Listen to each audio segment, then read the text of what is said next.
Hello everyone, and welcome to the video that you have all been waiting for. Ever since I started covering Fazbear's Frights, people have been asking me to go back and do the Silver Eyes. I talked about the Silver Eyes in my 8-hour-long video. I had already read it, and I talked about it as much as I needed to do FNAF theorizing. But because the books weren't canon, I didn't feel the need to go through and dissect every detail. When I started covering Frights, we didn't know if the books were canon or not, so I did go through every detail. Now that I've done Frights, and now that I've started Tales, people have been asking, are you ever going to do the Silver Eyes? And today, finally, I found an excuse to actually do the Silver Eyes. So, welcome to this. I'm guessing it's going to be maybe like 2 hours long, but that makes sense because this book is thick.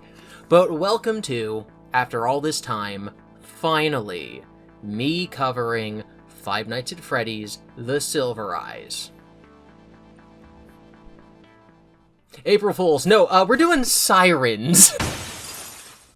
When I first read Sirens, I was really taken back by how well written and gripping the story was. Scott Cawthon, Five Nights at Freddy's creator. Joel Walker wakes up to a world suddenly and frighteningly changed. In the wake of a massive power outage, an otherworldly siren begins to blare, changing all who listen to it for long in frightening ways. Desperate to find his mother and little sister, Joel will have to survive in a world that is coming apart at its seams. An edge-of-your-seat, post-apocalyptic thriller, Sirens is a mind-blowing adventure that will have readers guessing up until the very end. This is Sirens by Braden Cawthon. Welcome to the Horror Homestead, my name is GiBi. Now, if you're worried that I'm going to be making jokes about Braden Cawthon the way that I did at, like, the Fazbear Frights books, which are ghost-written slop, obviously I'm not going to be. Every book that gets written is a miracle. This is a genuine piece of art that is a creation of a single artist's vision to make this one piece of work, piece of art. And I'm going to talk about my personal takes and my own advice as someone who also writes, but I'm not going to point to every little typo and be like, I can't believe Scott would do this the way that I did with Frights, because those, while they technically have an author, I would say don't have an auteur, right? Whereas this does, because it's a book and it's by Braden, and I want to support him and anyone who gets into the arts this way. That also does not mean I'm going to go easy on him, it just means that I'm not going to make little jokey jokes the way I do at the expense of the Fazbear Frights books. This book has death and implied injury of children. It also talks about things like suicide and other heavy topics, so if you don't want to deal with those, I would recommend not watching this video. Now let's begin Sirens by Scott Cawthon's oldest son, Braden. Also, from this point forward, I will not be mentioning Five Nights at Freddy's. The book opens with our protagonist, Joel, a college student who comes home every weekend to see his sister, sitting on the couch watching cartoons. Their mother comes in the room to tell them that they're going to the movies, and Joel is apprehensive and doesn't want to go because he's so tired. But Ava, the little sister, begs and pleads for him to come. On pages 2 and 3, Ava and the mother calls the main character Joey exactly once. I've never heard Joey used as a nickname for Joel, and so my first instinct as a reader was to flip back to the first page to see if I'd misread it when it was calling him Joel originally. Maybe this is a nickname, but it's not something I've ever heard. So while this isn't a fault with the story, because as it goes on, his family will continue to call him Joey as a nickname, it was definitely something confusing that took me out of the reading experience on, like, page 2. So Joel is apprehensive to go to the movies because he's so tired. This book is a horror suspense story. We know from the cover of the book and the blurb at the back that something is going to happen. This is going to be an apocalyptic story about some crazy sirens. And so, having Joel choose not to go to the movies for a reason could have us suspicious of him. Like, what's going to happen? What does he know? What is he doing behind the scenes? But having him say it's because he's tired answers the question for us about why he doesn't want to go. If that was left ambiguous, and then, like, later we learned that it's because he was tired, it would create tension right now. Allowing the audience to wonder something makes it more engaging, especially for a suspenseful story. Speaking of engaging, the book has chapters, but it also has these little line breaks whenever it's denoting a larger passage of time. Line breaks. And writing 101 is to never end a chapter with a character going to sleep. And by never, I mean almost never, because that's all writing advice. If a chapter ends with your character going to sleep, the reader's going to stop reading. It creates a pause or a break in the narrative that allows them to put the book down and go and do something else. You can use a character going to sleep for an act break, right? Like if there's an interconnected group of chapters that are building up to one thing and then it concludes, then the character going to sleep can be like and now that part of the story's over and the next part's starting. So if there's 3 chapters about the big football game, and then they win and he goes home and he goes to sleep smiling because he caught the game-winning pass, that can be the end of a chapter because now we're going to transition to the next part of the story. Or if there's a big test that the character's been studying for, and after studying for 3 chapters, they're now going to bed, the big test is going to be the next day, they can go to sleep, and this is now marking the end of the second act into the third act where they're going to take the big test, because you're reading a boring book about taking tests for some reason. But the point is, ending, like, the first section of your book on, like, page 2 with the character going to sleep is a surefire way to make your audience lose interest in what's happening. I also really think the story could just start with this section where Joel's about to wake up. Everything we've learned from the first 4 pages, that he has a mother, that he has a sister, that he's a college student, and that they went to the movies, could be learned later in the story. There's the best piece of writing advice, one of the best pieces of writing advice you could get, is to always start your story as close to the end as possible. Having Joel wake up to find his house empty with his family gone is a much better start than having it start with him on the couch, and then the family leaves, and then he goes to sleep, and then he wakes up with the family gone. You just don't need that first part. So Joel goes to sleep, he wakes up a couple hours later, it's nighttime, his family's still not home, he looks around the house, he peeks his head out the front door, he goes back to bed, he falls asleep, he wakes up, and now it's actually the next morning. I think this passage is how the book should open. By the time Joel finally woke, his room was shining with bright afternoon sun streaming in through the cracks in the blinds. He groaned, feeling stiff from the very long night of sleep. Maybe I shouldn't have taken 2 of those pills. I'm surprised Ava hasn't woken me up yet. He reached for his phone to check the time, only to realize he left it plugged in on the desk across the room. Swearing to himself, he forced himself out of bed and shambled over to the desk and sat down. Unplugging his phone, the screen turned on. 12:47 p.m. Notifications, 20. Mom, missed call, 14. New voicemails, 5. Emergency alert, 1. Joel's eyes widened for a moment in shock, but he quickly regained his composure and, frantically tapping through the notifications, began listening to the voicemails. 11:33 p.m. Hey, Joel, we might be late getting home tonight. There's some sort of storm blowing in, and sirens are going off all over the city. Ava and I are still at the movie theater. We got ushered into one of the auditoriums, away from the windows. 11:35 p.m. The alarms are getting louder. I don't know what's going on. I can't see what's going on outside in this theater, but maybe that's for the best. Ava is scared, and I think we'll be okay. Could you call me and talk to her? You're really good with her. She would feel a lot better. Call, please. Joel could distinctly hear the high-pitched whine of what sounded like a tornado siren in the background of the message. His mom's voice had carried a small amount of panic in the first 2 messages, but in the next ones, he could tell that she was on the brink of a breakdown. 11:54 p.m. Hey, we're going to be stuck here for the night. I don't think this is going to blow over. Stay safe out there, okay? I don't know what it's like over there, but stay inside. 11:56 p.m. Joel, don't come into the city. Whatever you do, stay out there, please. I'll bring Ava back safe. We'll come back tomorrow when this is all over, but please, stay home. Don't... The voicemail abruptly cut off mid-sentence. Joel quickly tapped on the last voicemail, which is marked as having been made almost 2 hours after the last, but heard nothing except for the unrelenting wail of the emergency alarms. He turned the volume up and pressed his phone to his ear, but still heard nothing other than the sirens. I think that would be an incredibly effective way of beginning a story. I almost read the word sirens there almost as like a title drop, right? Like in a movie, that's when the word sirens would appear on screen. I loved this passage, and I wish that this were the opening to the novel.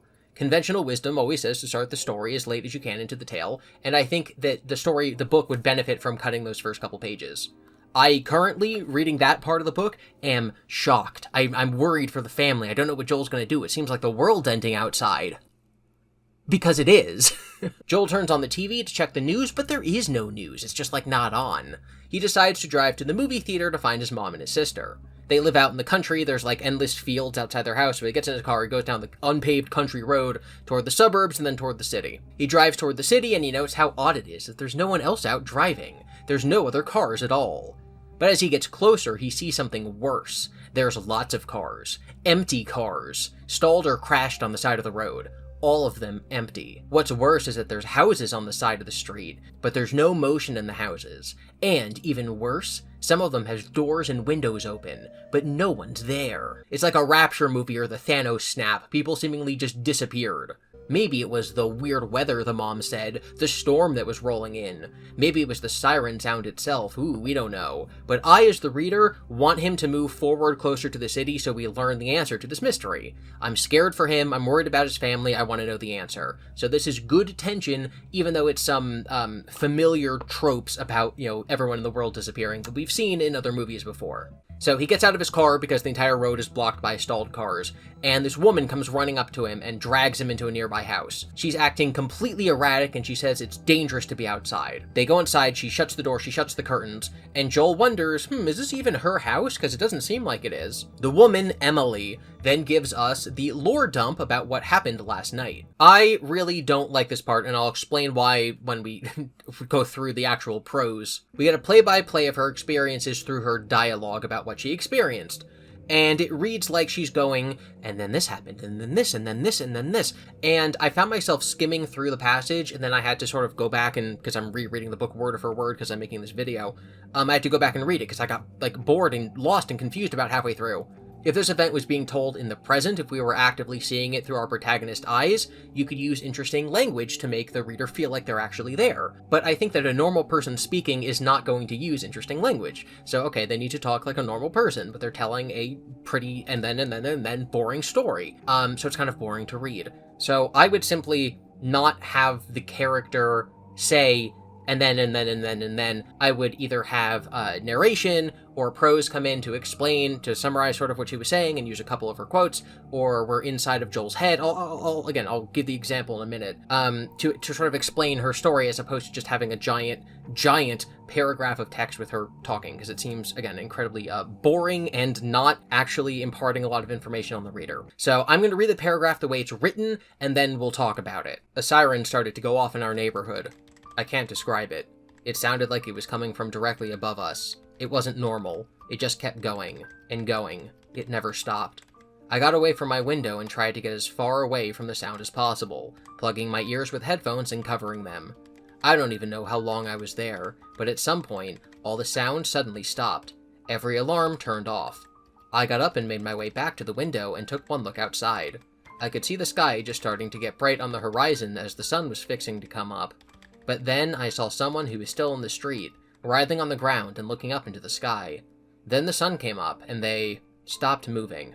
Okay, first of all, having a character say, I can't describe it, and then immediately start to describe it is like a joke that people make about writing. So I would remove that, that single line. This, I think, was written with the intent of the speaker having a particular voice and adding inflections to specific words in the paragraph, which normally punctuation can get across, right? There's em dashes and there's ellipses. I'm going to now reread this paragraph in the way that I think the author intended it to be read. A siren started going off in our neighborhood.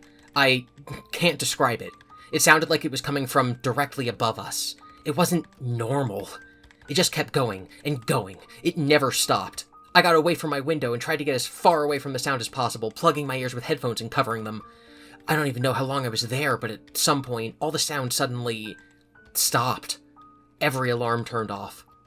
I got up and made my way to the window and took one look outside. I could see the sky just starting to get bright on the horizon as the sun was fixing to come up. But then I saw someone who was still in the street, writhing on the ground and looking up into the sky.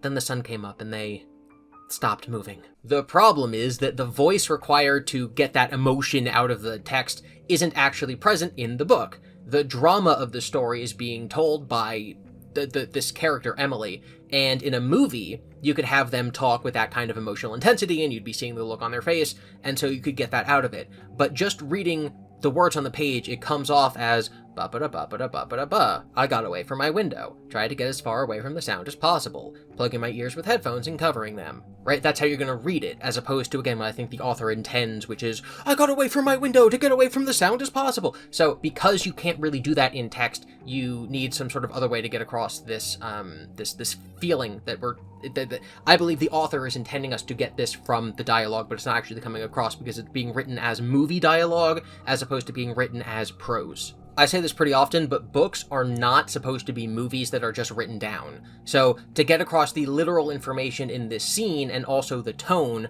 I think it needs to be written the way that a book is written. So I might rewrite this as this paragraph. She rambled. and Joel almost saw the sunlight she was describing rising in her eyes as they widened at the memory of what she was describing. I saw someone in the street, writhing on the ground, looking at the sky. When the sun came up, they stopped. He knew what the word she couldn't bear to say was. They stopped moving. Right, so even though I read that with my bland narration style, you could still get things across to the reader because we're viewing this from Joel's perspective, right? Joel can almost see the sunlight in her eyes. Joel understands that she couldn't bring herself to say something. It's not just that we're supposed to get from the ... that she's apprehensive to say the last word. It's that we're actually told from the book because we're seeing it through Joel's eyes. So, again, you could read that as if you're an actor in a movie and add even more emotionality to it, and if you listen to this as like an audiobook, they might do that. But because you can't guarantee that that's what the reader is going to bring into it, you need to write it in a way that it gets across that emotion just through the text itself. Anyway, Joel asks the woman what happened, and she says that she doesn't know. The person who was writhing in the street was gone the next time she looked out. So now, she says, her and Joel need to go into the basement of the house that they're currently in before sundown. Now, Joel woke up at 12:47 p.m. just before 1 o'clock this afternoon, right? That's when he checked all the messages on his phone. He gets in the car, then he drives to town, or to the city, and he's going through the suburbs, and then Emily comes out and talks to him and brings him to the house. If it's almost 7 o'clock, that means it's been about 6 hours since Joel woke up this morning. And it really does not feel, by reading the book, that it's been 6 hours of time, that 6 hours of time have elapsed. Books can be written to, in very few words, make it feel like a lot of time has passed, but this book wasn't. So at the bottom of page 10, he puts his seatbelt on and climbs in his car, and then at the top of page 11 is when he's driving, and it says that he eventually reaches the outskirts of the suburbs and finds all the houses, and then Emily talks to him. So there's not even a chapter break, or one of those little dashy line things. So it really is just less than a page to get across the fact that it's been 7 hours, and it doesn't even say that it's been 7 hours. It just says he's pushing the car as fast as he can. He's so worried. As time went by and he got closer to the more urbanized areas of the city, something began nagging him. He hadn't seen another car driving the opposite way. That does not sound like he'd been driving for 6 hours for him to eventually reach the outskirts of the suburb. Again, you can use a book to denote the passage of time or make it feel to the reader like a lot of time is passing, even if it's very few words on the page. But this was not done, and so I was very, when I was reading it, taken out of it. I was abruptly hit with the fact that, oh, since 3 pages ago, it's now been 7 hours. Right, that sort of clashes with how I was imagining the scene in my head. So again, that could just be a lot of the things I talk about with writing advice is word choice to get across a certain tone or feeling or emotion, and so it's a word choice here. Or again, even one of those little dashy things that denotes the passage of time.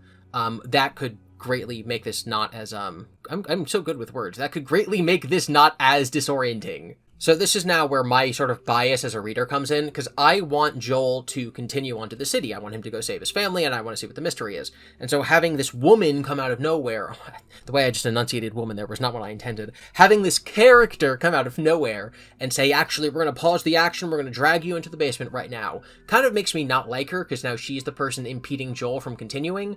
And so I think that if it was Joel's decision to stop, if Emily takes him inside and says, I saw someone writhing in the ground in the street last night and then they vanished, and Joel went, oh no, maybe we should stay inside for the night so that the sirens don't get us. If it was Joel's decision, not Emily's decision, I think I'd go along with the story more, because now it seems like Emily is an opposing force to what I want to happen. So it sort of makes me not like Emily, it makes me not like her immediately, because she's stopping the story from progressing. Even though in universe she's saving Joel, out of universe I'm just like, no, he can keep going. I trust him. I believe him. So I think that, again, a small character change, it should be Joel's decision to stop for the night. The next section is very well written. I was quite spooked as the sound started up again. There were what sounded like firehouse alarms, and then the sirens seemed to overlap one another, getting louder and louder, and Joel wonders if it's humans starting the sirens, or if it's something else. And we, the readers, are like, yeah, right? Is it like a monster that's making a siren noise? Or is it like setting off sirens? Or is it humans trying to warn the monster away? Like, what is it? What's going on? Is it supernatural? Is it totally not supernatural? We don't know. And not knowing is good tension. So, This, which is the first chapter of the story, ends with Joel falling asleep. I would have just cut that last line and had the last line of the chapter be like, I don't know what the sound is. And then chapter 2, he wakes up so we can imply that he fell asleep. We can infer that he fell asleep. Chapter 2 starts with an italicized, center-justified poem.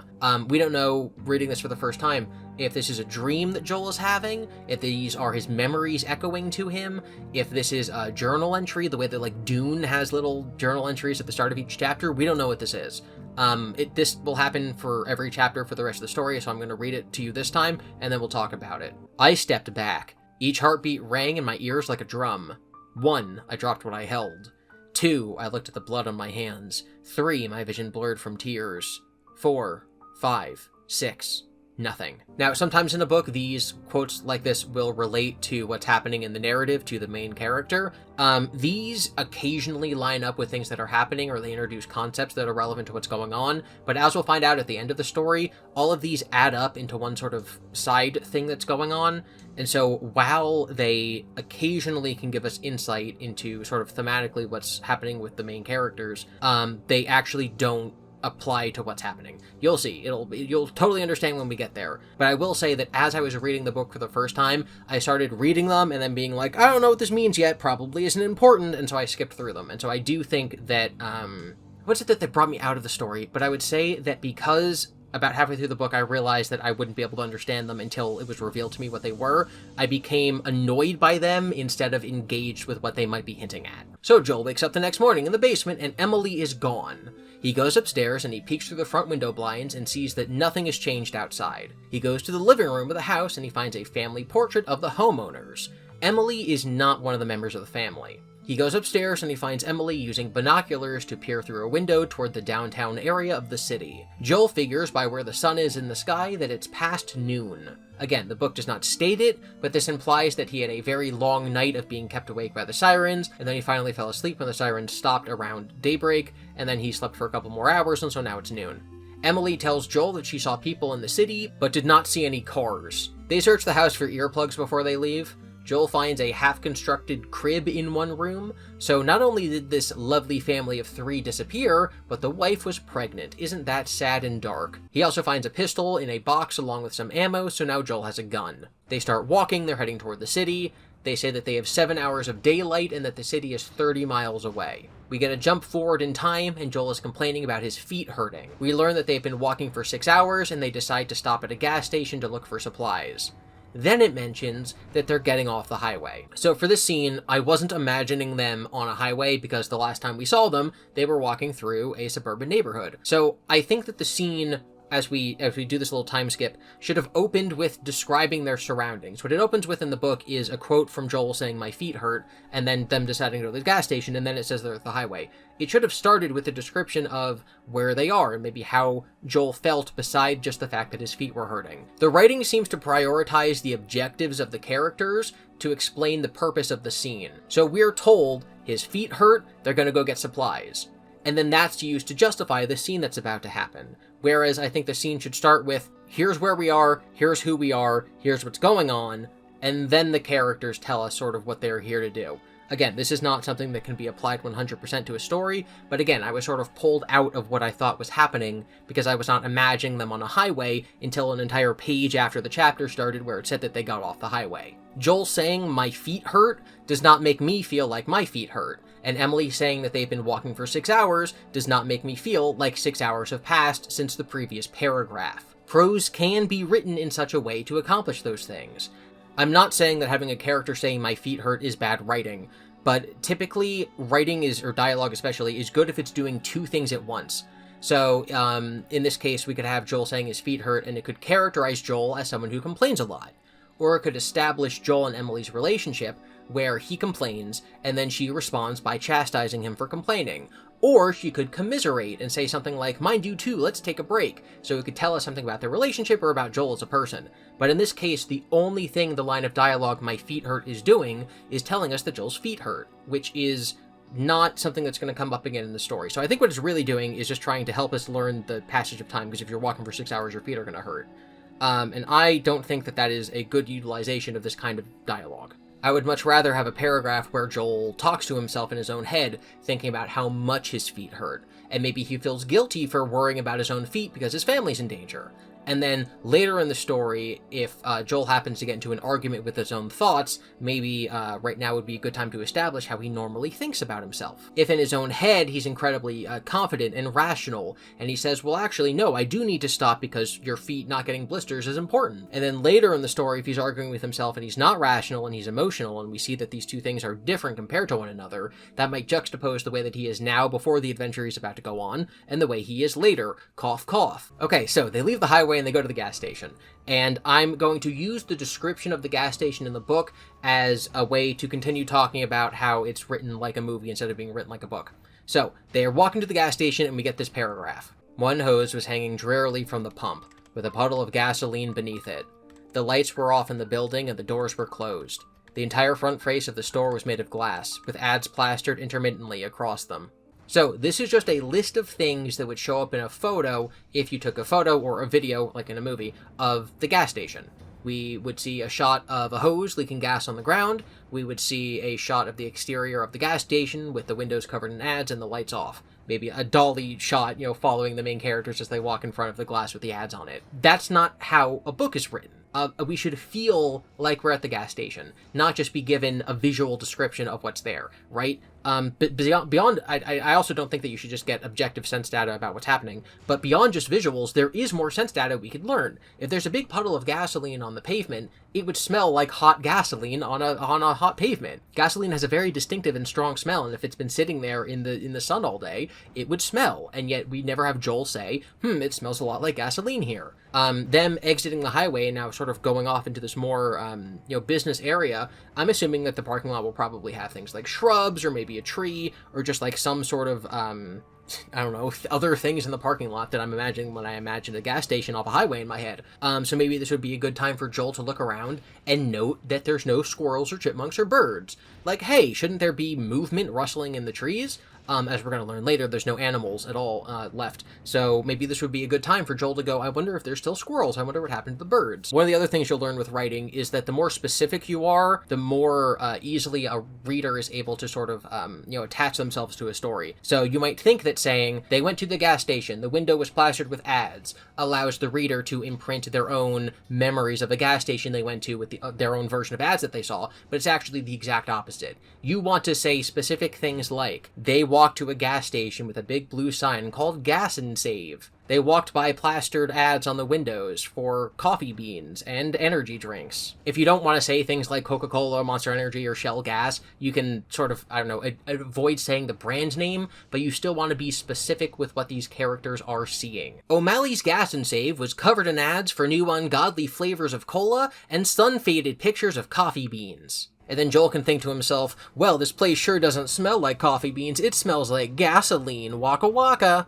And even though that's like silly, right, that's still better than not getting any description of what the place is like at all beyond just a visual, of this is what it looks like.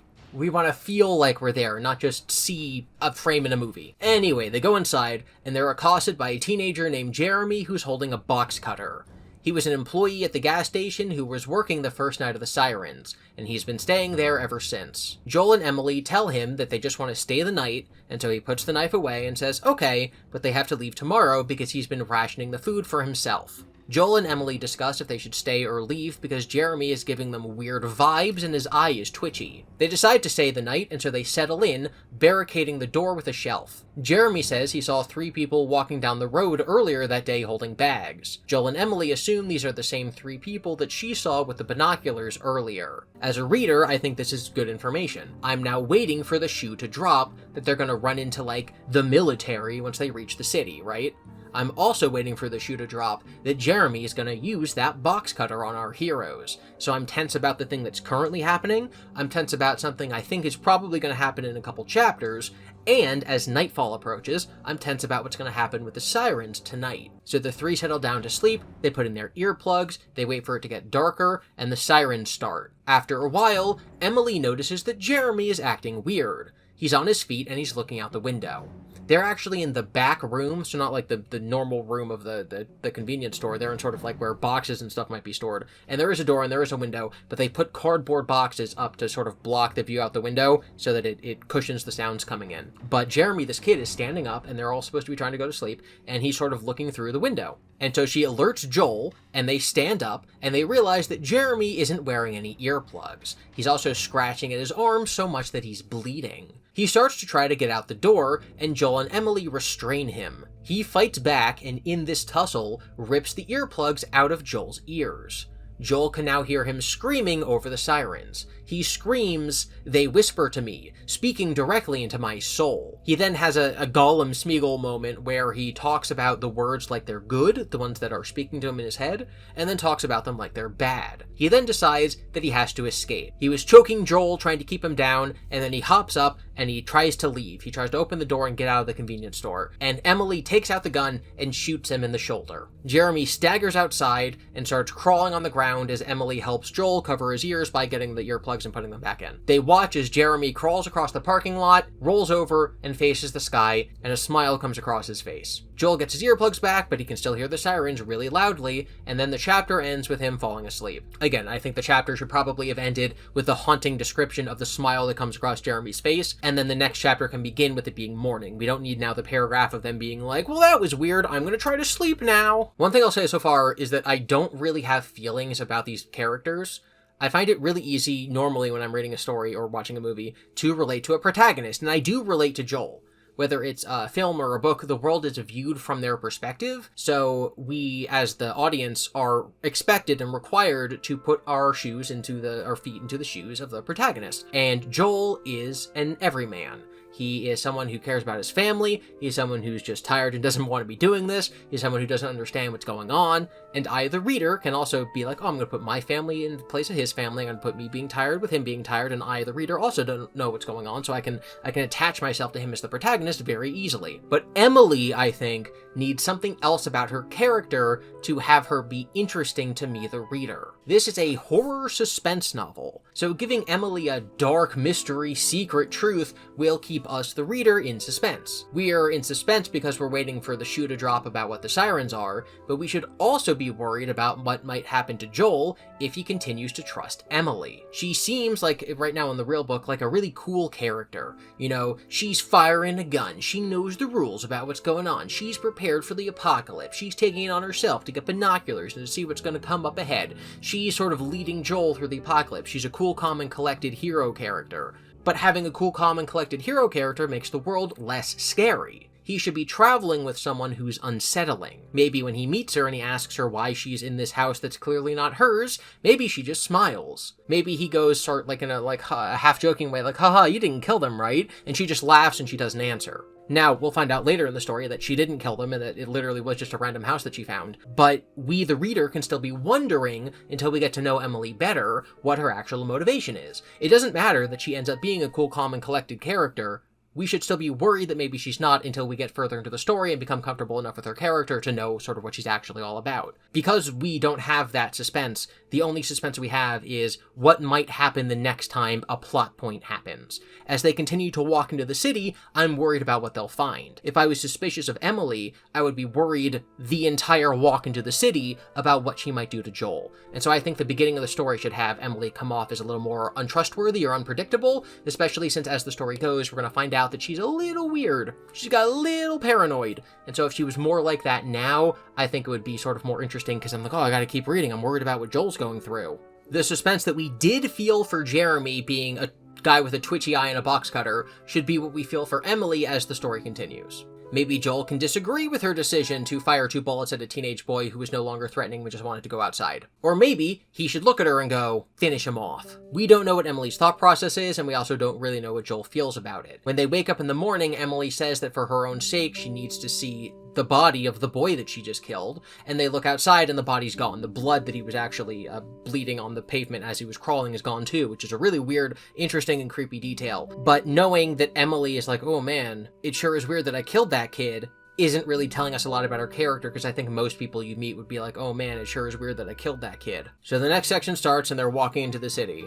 They see doors and windows are broken, and we're starting to get a picture that when people hear sirens, they want to come outside. Emily and Joel wonder if people leapt from the tallest windows to get outside, which might be why they're all broken. Emily suggests that they should go into one of the apartment buildings and see if there's anyone alive in there. Joel just wants to continue to find his family, so Emily tells him that they'll only take about 15 minutes to go and search. The two split up, and so we spend some time with only Joel as the protagonist character, so he has no one to talk to. He searches rooms for signs of what the sirens may have done to people. Hey, you're 35 minutes into this video. You should subscribe. So I found myself having to go back and reread parts of this chapter because I just started skimming it.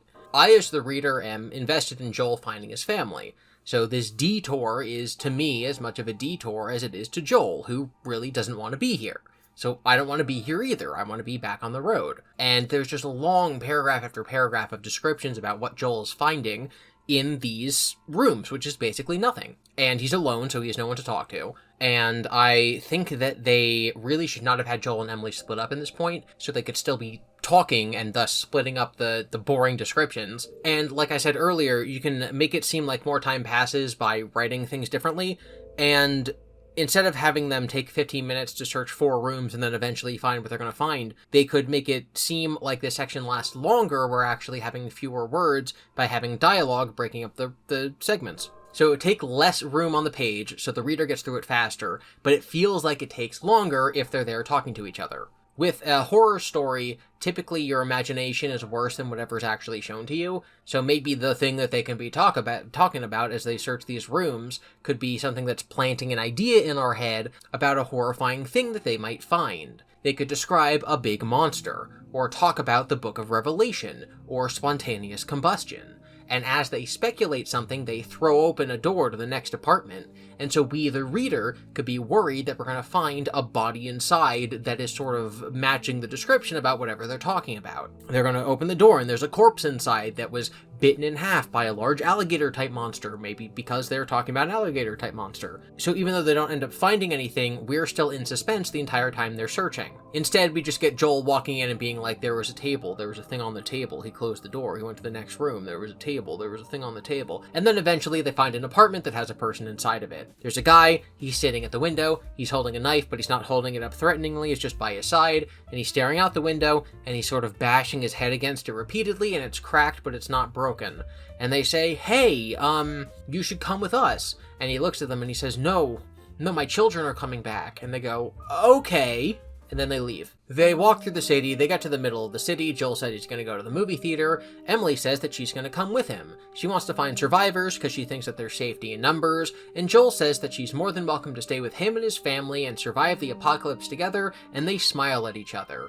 They go to the theater, it's abandoned, Joel runs all over and checks every corner of the building and then realize that they're not there. They leave, they spot 3 people walking outside carrying large bags. They run over to greet them. The leader of the 3 says his name is Jay. He is from a group of survivors on a supply run. He's going to take Joel and Emily to their leader, Matias, and they'll see if his mom and Ava are with their group of survivors. As he walks, he delivers the information that Joel and Emily have been waiting for, that deep down they knew was true. The siren sound is not being made by humans. It's not a warning about danger.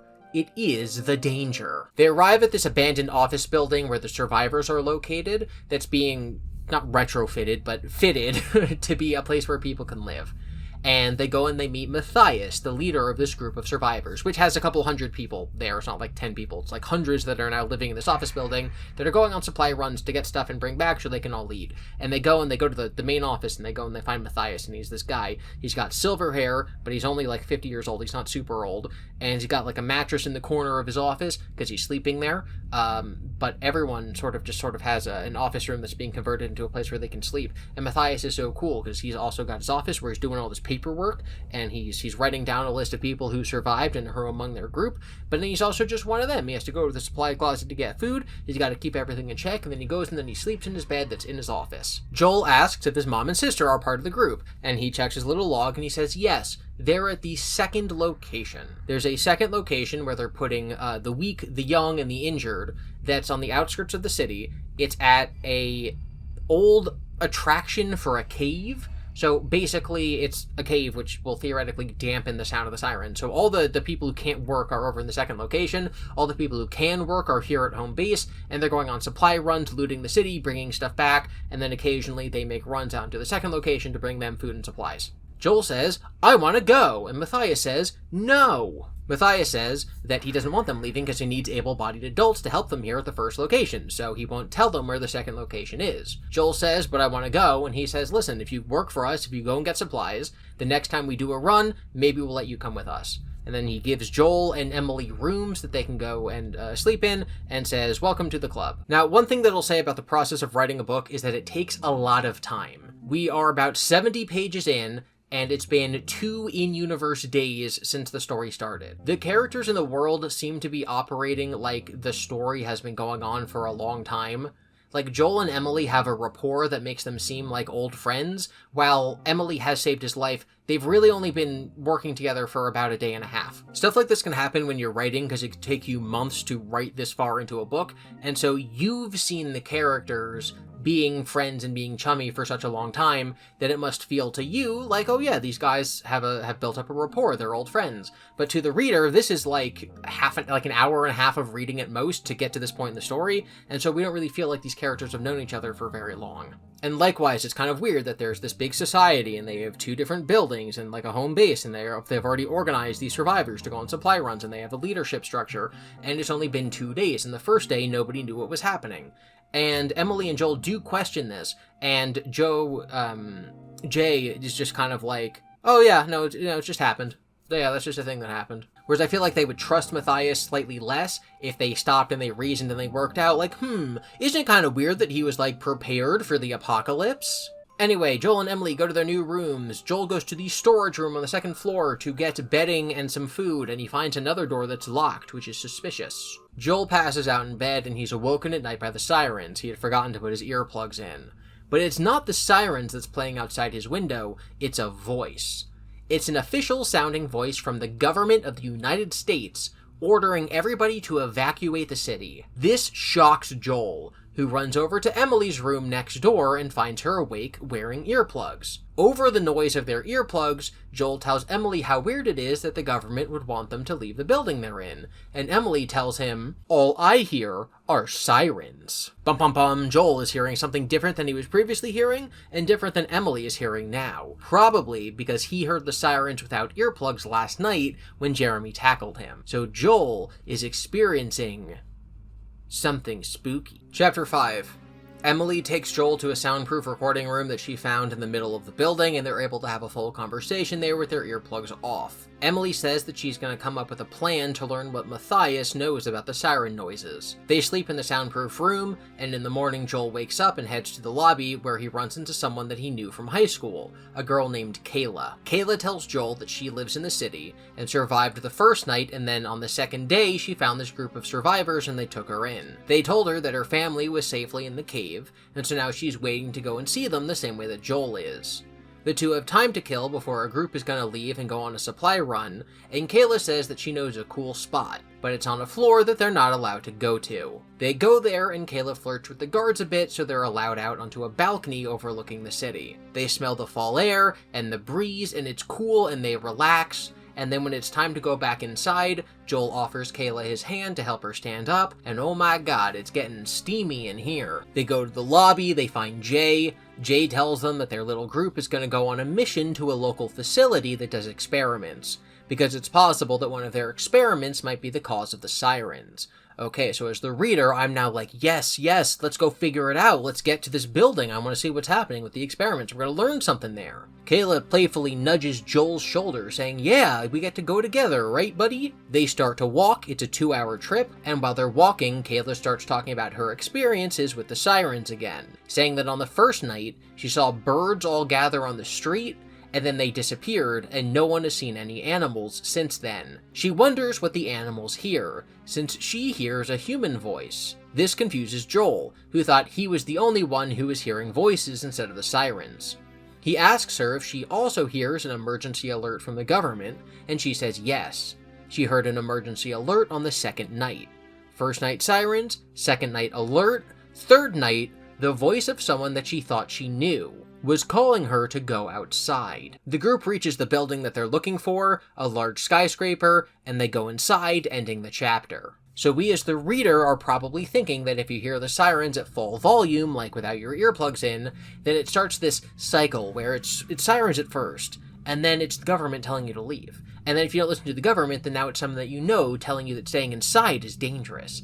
And it's probably going to get more and more convincing as it goes. And so that's why Emily is a cycle ahead of Joel, because she would have heard it without the earplugs the first night. And Joel is ahead of Emily, because he had his torn off when they were at the gas station and she didn't. So we're able to piece together some of the rules about what's going on here, which I find very interesting. Chapter 6. We're about a third of the way through the book now, which is also the length of the average Fright story. It's about 100 pages. So that's pretty cool.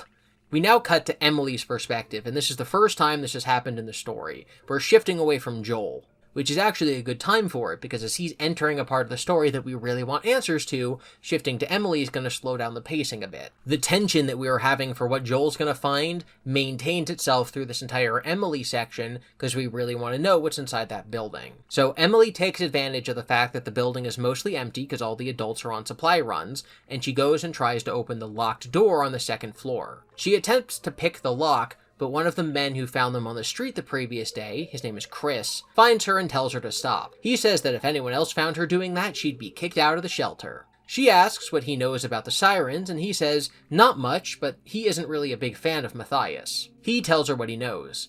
There's something outside other than the sirens at night. Emily deduces that the sirens lure people outside and this other thing gets them. She decides to confront Matias and goes to his door. He has a guard there, which is kind of weird that he's like, okay, your job is to go on supply runs, your job is to hand out the food, your job is to be unarmed but stand outside my office door and be like my muscle, but also like my secretary. I don't know why he has guards. She gets past the guard, she goes inside, and he's like, Emily, I remember you from the other day. The other day being 12 hours ago when they arrived. Emily asks Matias questions about Joel's weird reactions to the sirens, basically saying, my friend Joel is hearing voices, is this typical? And Matias says that some people hear voices, and suggests that maybe Joel is too unstable to go to the second location. This is not the desired outcome of the conversation, because we obviously want Joel to go to the other location and find his family. He gets up and he goes to his door, and he opens the door, and he tells Emily to get out, but while he's walking past her, she reaches to his desk and grabs a piece of paper off his desk and then leaves. What she stole was a map. The map has a letter on it, a B marking their home base. It also has a 2 for the second location, and it has a V somewhere else in the city. And she decides to use the map to walk across the city to see what Matias might be hiding. She realizes he's been hiding a big secret. That was the best chapter so far. In terms of writing, we got descriptions of things other than what was literally being seen by the characters. I think Emily is more interesting to follow than Joel, who's an everyman character, because Emily is cool. She's sneaking around. She's uncovering a conspiracy. I found my leg tapping anxiously as I was reading. I very much enjoyed it. I am enjoying the book in general, do not get me wrong. I'm hypersensitive to one draft before publishing syndrome, where maybe there's some better word choices you could use, or some people who would go through and be like, oh, I see that you probably added this on your second draft because it's something that the reader would have thought of, and so you had a character say it. Like when they told Chris and Jay that they were surprised that Matias had this whole society set up on the second day of the apocalypse, and they're like, oh yeah, just go along with it. That was probably a piece of criticism that one of the people who read the book gave to the author and said this seems unbelievable, and so he just had the character say it too and then go, oh yeah, it is, oh well. It's called lamp shading. So I'm just hypersensitive to this draft of a book, because it's where my book has been for a very long time. So even though I'm pointing out a lot of flaws and problems I'm seeing in the writing, I'm very much enjoying reading it. Please do not take my constructive criticism as me saying, I hate the book. No, I really actually am enjoying the book, and I really like watching Emily as a character do fun stuff, and I'm very engaged with the mystery. Like Matias referring to yesterday when he met Joel and Emily for the first time as the other day is something that should have been worked out of the writing in the editing process. So that being left in the finished published book is a flaw, and I will point it out in this video, but that doesn't mean that the book is bad. Chapter 7, we jump back to Joel. He's entering the building with Kayla and Jay and a bunch of other red shirts, a bunch of other survivors that are here to help search the building. So they're going to search the building starting at the top floor and moving down. They're searching filing cabinets and desks for any information about the sirens. After many hours, they stumble upon a woman who is in some sort of trance. She's probably been there for 4 days without any food or water, and she is mentally disturbed. She can stand and she can walk, but she won't say anything to them. They try to give her water, and she's just all shaky, and they help her up, and then eventually she's like, "I've been in the building for 2 days. I was found by some other people. They brought me here. But then I overheard them saying something, so I came and I ran and I hid in here." And so it's implied that these men that saved her were maybe going to do something untoward towards her, and so she hid from them for a couple days. So they have some red shirts basically carry her back to home base. Kayla and Joel stumble across an office room where the window is shattered, and they wonder if someone threw themselves out the window to the street below, which is, again, kind of disturbing. The same thing with the half-finished crib in the house of the family who disappeared, and the man breaking his head on a window pane is like, oh, this is a scary thing that's happening. Why is this happening? They continue to search. Jay then comes up to them and says, "Hey guys, we actually don't have enough time to walk back to home base before nightfall, so we're going to stay here overnight, put in your earplugs, and keep looking for information in the filing cabinets." And they go, "Oh, you're kind of stupid for not realizing how much time has passed, oh well." And then Joel and Kayla continue searching, and then Kayla starts having a bad reaction to the sirens, so she has to sit down as Joel keeps going room to room and searching. Joel then hears Kayla's voice talking from a couple rooms down, and he goes and checks on her, and sees that she's standing there having a conversation with thin air. Joel asks her if she's okay, and she says, yeah, she's just talking to her older brother. The older brother says that she should go with him. Reminder, the previous night she said that she heard a voice that was familiar to her, so I guess now we're being informed that it was her older brother. She starts trying to get to the window, and Joel realizes that she's probably going to try to jump out of it, so he restrains her. She starts wrestling, saying that she needs to go. She knows that her family is safe at the second location, so she's now going to go with her brother. He's right there, she should go with him. She ends up stabbing Joel in the leg with a pencil. He lets go of her. She jumps up, and she jumps through the window, and the chapter ends. Chapter 8, Joel is shocked. Jay comes running to ask what happens, and Joel pins him to the wall and blames him for making them stay overnight. Jay apologizes, and then Joel goes and sits in a dark room in the middle of the complex away from any of the windows. But the sound of the emergency broadcast still penetrates through his ears. He's like running into walls in the dark and losing his sanity. It's kind of like having a fever dream. And this section ends with the team coming up and helping him as he falls unconscious. He wakes up the next morning, most of the team is asleep. He gets up and he looks out the window. He sees how beautiful the city is in the daytime. He sees Jay and he decides to swallow his anger because he says it won't help anything. Jay apologizes for Kayla's death. They return to base. Joel's head is in a blur. He's instructed to see Matias. Matias tells him that he needs to know everything that happened to Kayla before her death so they can better understand the sirens. Joel tells him that Kayla saw her brother beckoning to her and then jumped out the window. He starts yelling and he blames Matias for them staying in the building overnight. Matias says it's not his fault, Jay lost track of the time, and Joel says it's impossible that Jay would have lost track of time, that's a stupid excuse. You wanted us to stay there for some reason. And Matias is like, no. Joel calls Matias a liar, and then we get the best exchange in the book so far. Joel cut him off and, clutching his fist tightly, sharply said, "Don't lie to me, Matias." Matias regarded him for a few moments, lips tightly shut, before he quietly asked, "They're getting to you too, aren't they?"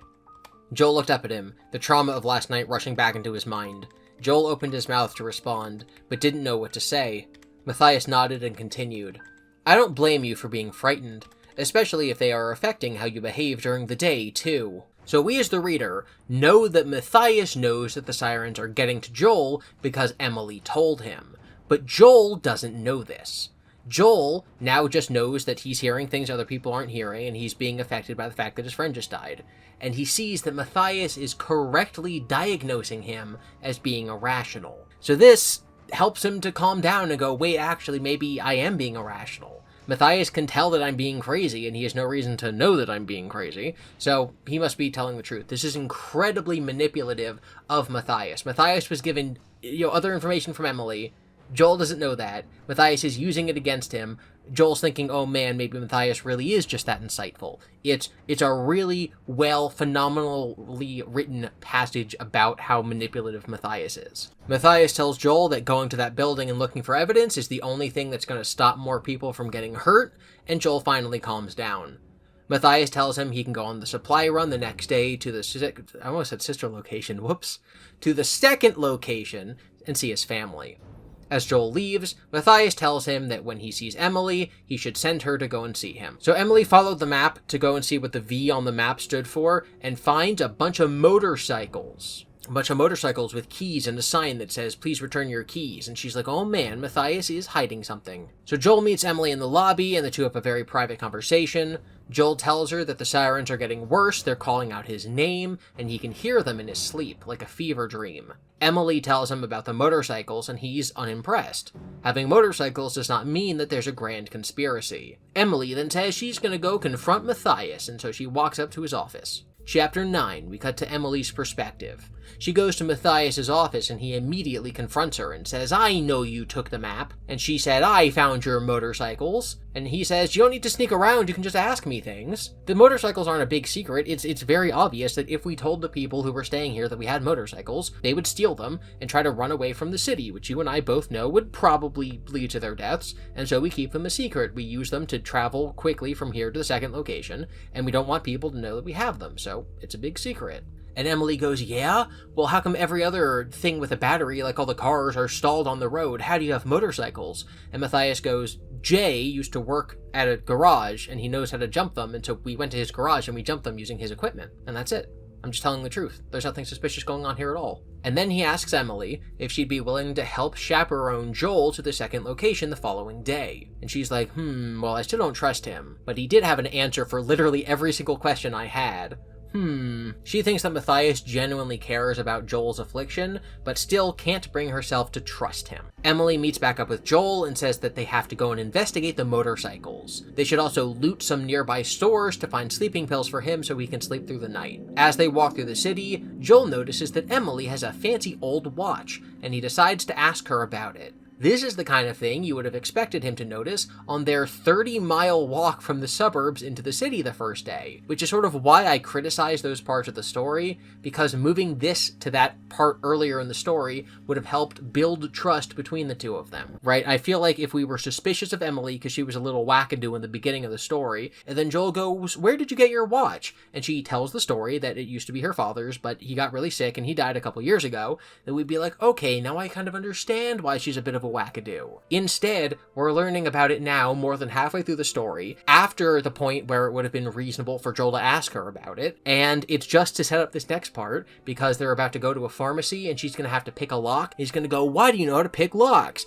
And she's going to go, when my father was sick, I had to steal medicine for him. So I really only think that the author thought of this detail right now as a reason for why she would know how to pick locks later in the chapter. And so I think that in a better edited further draft of the story, this information would have been moved earlier to where it would have been natural for Joel to have asked Emily about it. Joel also tells Emily that his father left after Ava was born, and so it's only been him and his sister and his mother for a couple years, and that's why he's so attached to Ava, because she never really had a father.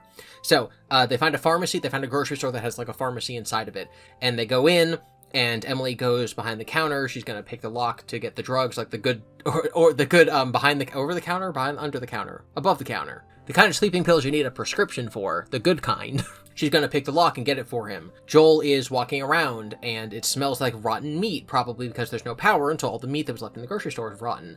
And he's walking around, and then he sees a severed human hand on the ground. And he runs away into a room and finds just piles and piles of dead bodies with bullet holes in their foreheads.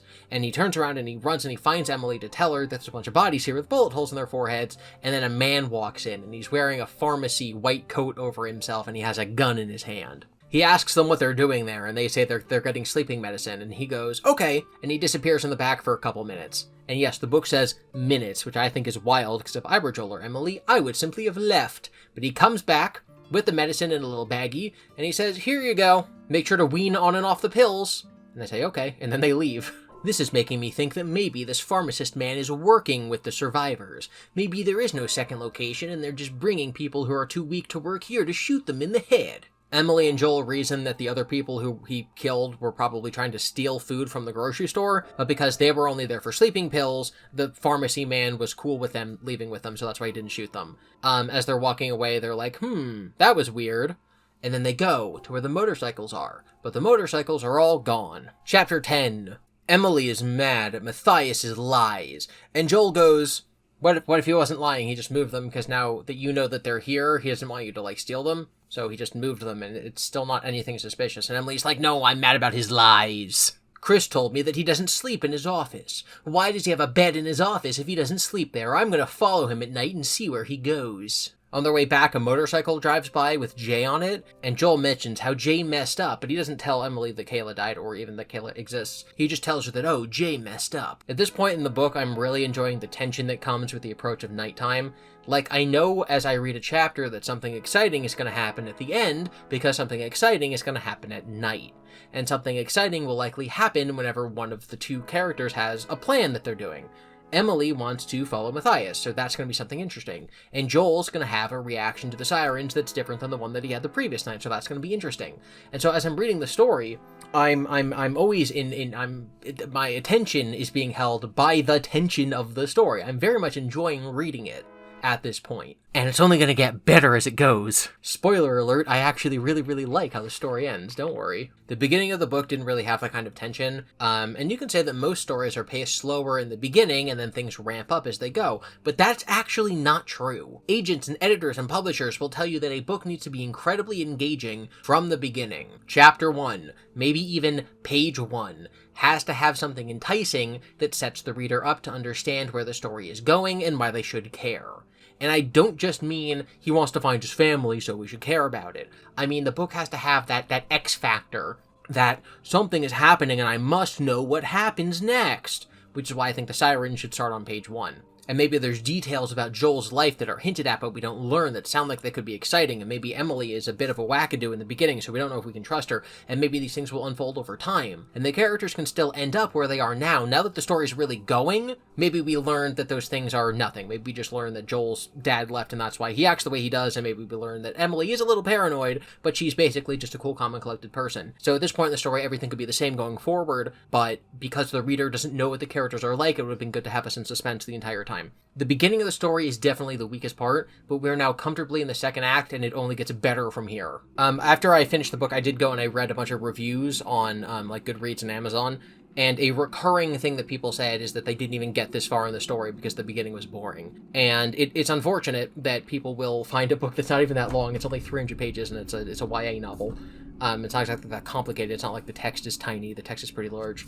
But it's because the book doesn't grip them in the beginning. It's because it's just saying, like, ooh, something's happening. And this kind of thing normally would, again, be ironed out in sort of the professional editing process. You know, me as an avid reader and Braden as the author can say all we want, like, oh, just stick with it. It gets really, really good. But people just won't. And so the beginning has to be more exciting. That's just how it works. So Emily and Joel go to the roof. And Joel thinks about how he was at the roof yesterday with Kayla, but he bottles up his emotions. Emily says that Joel should sleep in the soundproof room because his symptoms are so bad, and Joel finally tells her about Kayla. He says that she gave in and lost the fight against it, phrases that are often used about either giving into a terminal illness like cancer or suicide. If you've seen my other book content, you know that I usually pause to talk about symbolism, and that's because the Fazbear Fright stories are morality tales for children. The books are usually written around a moral. Most books are not like that. They have themes and ideas, but it's not like the story was written to tell a moral, to be summarized by one thing. You can say that Lord of the Rings is about how power corrupts people, but there's obviously a lot more going on in those books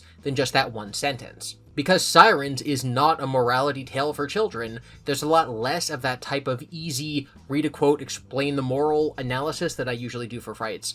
But I think this part of the story is pretty blunt with what it's saying. She killed herself by leaping out of the window, literally, and he's using suicide language, or the language of someone giving up on a terminal illness. And we will examine those two things at the end of the story. But it's important that they're being introduced now. Joel goes to the soundproof room, he takes his pills, he puts in his earplugs, he just needs to live until morning, and then tomorrow he can finally see his family. Emily waits near Matias' room to watch and see where he goes at night. The power always goes off at nighttime, so once the lights blink out, she knows that he'll probably be on the move soon. She follows him as he leaves his office and he goes to a strange room. She can't press her ear to the door because she's wearing earplugs because of the sirens, so she just notes where the room is in the building and she intends to break in the following day. We cut to Joel. Even though he's in the soundproof room, when the sirens turn into voices, it's like they're right in front of him. The usual government notice about evacuation starts, but then it slowly fades into a voice. A woman's voice. Joel? Kayla's voice cut through his mind, drowning out all other thoughts. "It's in my head. There is no one there."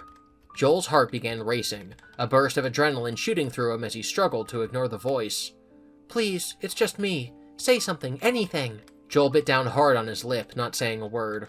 "Why are you being like this? Don't you know it's me?" Kayla's voice was very quiet and trembled slightly. Joel exhaled shakily, attempting to stay in control. "It's not her. It's the sirens. It's just in my mind. She's not actually there." Her next words were whispered so closely that he could almost feel her breath as she spoke. "I just want what's best for you. I want you to be happy. You know I do. We have to stick together, Joel." This is when I realized something that took me 189 pages to figure out. The noise starts as sirens, like a tornado warning or a fire siren, but then as they go and they get into your head, they turn into your loved ones calling to you. They go from sirens to mermaids calling sailors off their ships to jump into the water and join them, and then the mermaids eat them or whatever from legends. They're sirens. The book is called Sirens, not because they're Firehouse Tornado sirens, but because they're the mythological creatures sirens that are calling to you.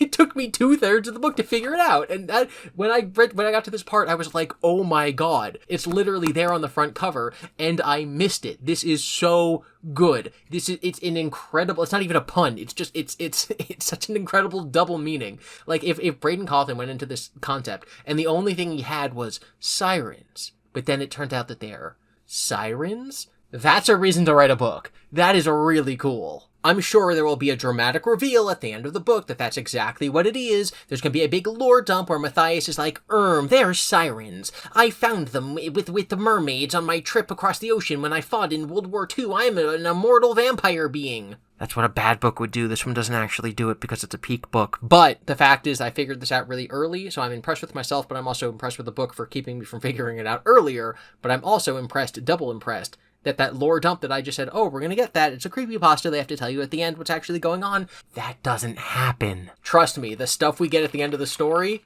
is worth it. It's good. Freaking siren puns, man. Anyway, Joel's sleeping pills kick in, so he starts to fall asleep, but the last thing he thinks before falling asleep is that he knows he can trust Kayla's voice. This is bad. Chapter 11. Okay, I want to pause and talk about those little poem things that are starting each chapter.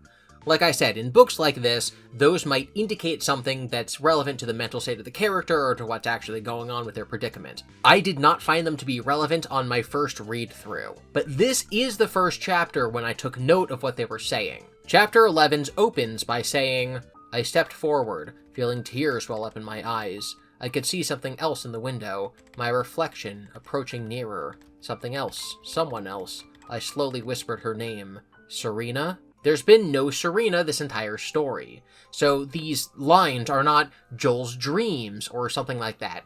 It's something that we can't solve into the end until we find out who Serena is. But the idea of a female voice talking to whoever this is, well, now we've had a female voice talking to Joel. Is Serena one of these sirens? Emily and Joel reconvene in the morning. Emily says that she is still not hearing any voices. Joel muses that the voices seem to use people that the hearer cares about. The guy bashing his head on the window heard his children. Kayla heard her brother. Joel is hearing Kayla. Maybe Emily doesn't hear anyone because she doesn't know anyone. To me, it makes it seem like the person that the sirens are using has to be someone who died to the sirens. Like, Joel isn't hearing his sister, he's only hearing Kayla, because his sister is still alive over in the second location, but Kayla died to the sirens. If it was just anyone who was dead, then you'd think Emily would be hearing her father, but he died years ago, so the sirens can't use them for some reason. Emily has a plan. While Joel is supposed to go to the second location, she's gonna stay behind, and she's gonna try to break into Matias's weird second office that he goes to at night. As she's discussing this plan, Matias walks up to them and says, "Oh, perfect, you two are ready to leave. We're all gonna go, me, you, Joel, some other guys, we're all gonna head on the motorcycles and go to the second location right this second. Come on, let's go. No choice of staying behind. Sorry, Emily, you can't do your plan." So they get on all the motorcycles, and Emily and Joel are riding on the back of two of the bigger motorcycles with someone else driving them. And as they start driving toward the cave entrance with all the other people, I have a million thoughts in my mind about these sirens. And I'm like, oh, maybe the sirens are an ancient creature and they awoke them deep in this cave. And so the cave is actually like where they live, and the family isn't there. They're going to go there and they're going to find the monster. Because as we're approaching the end of the story, it's like, oh, well, whatever happens at the cave is going to be the climax. So I'm thinking about all this monster mythology as they drive, and what I'm not paying attention to is what the characters are actually thinking, which is good, because Emily makes a very interesting decision. She takes the gun that they had, and she holds it up to the guy driving her motorcycle. She's at the back of the queue, and she says, like, pull over. And he's like, okay, I'm gonna pull over. And he gets off the bike, and she gets on the bike, and then she heads back to the base, because she's going to break into the secret second room and see what's in there.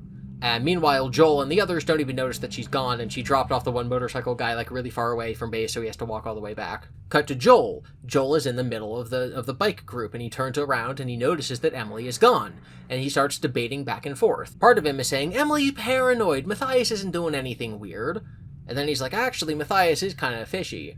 And then an overwhelming sense of calm comes over him. And he says, you know, if I just follow with what Matias says, I'm going to get to see my family. Then he realizes he has absolutely no reason to trust Matias, who's been lying to them the entire time. He argues back and forth. And then he wonders, why am I arguing with my own thoughts?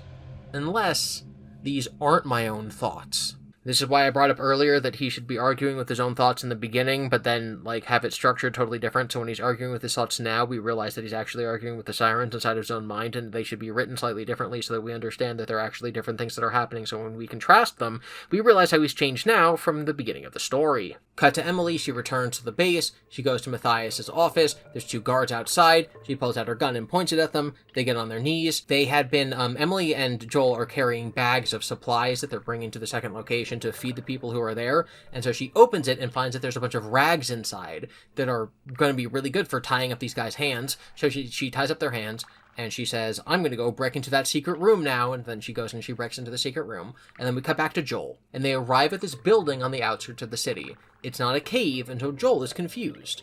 Matias tells him that the entrance to the cave is underground beneath the building, but this smells fishy. Joel wonders why the foreign voice inside of his head is trying to convince him to follow Matias. If the foreign voice inside of his head is fishy, Matias is fishy, maybe he shouldn't do this? Ooh, cut back to Emily. She gains entrance to Matias' room, and she finds a journal. The journal is written like a poem, with all of the lines on the center justified of the pages. We then read the poem. And it's the poem that we've been seeing at the start of each chapter. We now realize it was written by Matias. He goes in there at night, into this room, with nothing covering the windows, probably without earplugs, and he just writes this poem. It's a poem about him standing there, he has blood on his hands, he then hears a voice, this person named Serena, it makes him feel good. He feels fear and loss and pain and regret and love, and Serena tells him that they have work to do. I think he killed his wife, and then the siren is his wife, and so he's doing all of this for her. I would have done the same. Cut to Joel, they enter the building. They enter this large room with glass walls overlooking the horizon, but there's no cave. And Joel realizes that the only way out of this room is the door they just came through, and all the guards are now sitting behind him so he can't leave, and the only other thing in the room is a chair facing the window, and he's like, uh-oh, this is bad, and then the guards grab him, put him in the chair, open his backpack, take out the rags, and tie his hands up so he can't move. And he's like, Matias, you betrayed me! And Matias is like, no, I didn't, and he's like, Emily will come save me, and she's like, good, I'm counting on it, ooh. Joel asks where his family is, and Matias says, I never lied to you, Joel. And Joel realizes that if this is the second location, and if his family's at the second location, then his family is here. Which to me makes it seem like the sirens ate his family, but because Matias thinks that the siren is his wife, maybe he's like, ooh, your family is here too. That's what I'm thinking. I'm thinking that this big, eldritch whale creature is gonna rise up in front of the giant wall of windows and be like, I am your family, I am everyone's family, I am God. Anyway, we cut back to Emily. She gets on the motorcycle that she'd left outside. It's 7 p.m., so she has to hurry to catch Joel. And of course she tells no one about what Matias is really doing. Cut back to Joel. Matias tells Joel that he'll be happy once whatever's about to happen happens.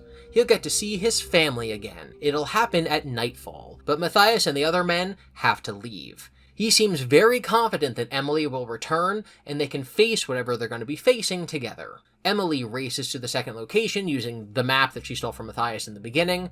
She hears a convoy of motorcycles coming, so she hides. It's all the guards and Matias coming back to the base, but she notes that Joel isn't with them, obviously, so now she doubles down the danger and she drives even faster to try to find him before nightfall. Joel watches from inside the building as the sun goes down, and then the sirens start. And it's excruciating because he doesn't have earplugs and he's right in front of a glass window. And then Kayla's voice speaks to him again. Joel is looking out the window, waiting for something to appear, but the book says nothing. No anomaly appears. This is not going to be a giant whale god or a balrog or a dragon. There's no monster. He just hears a voice. A voice coming from right beside him. He looks, but no one's there.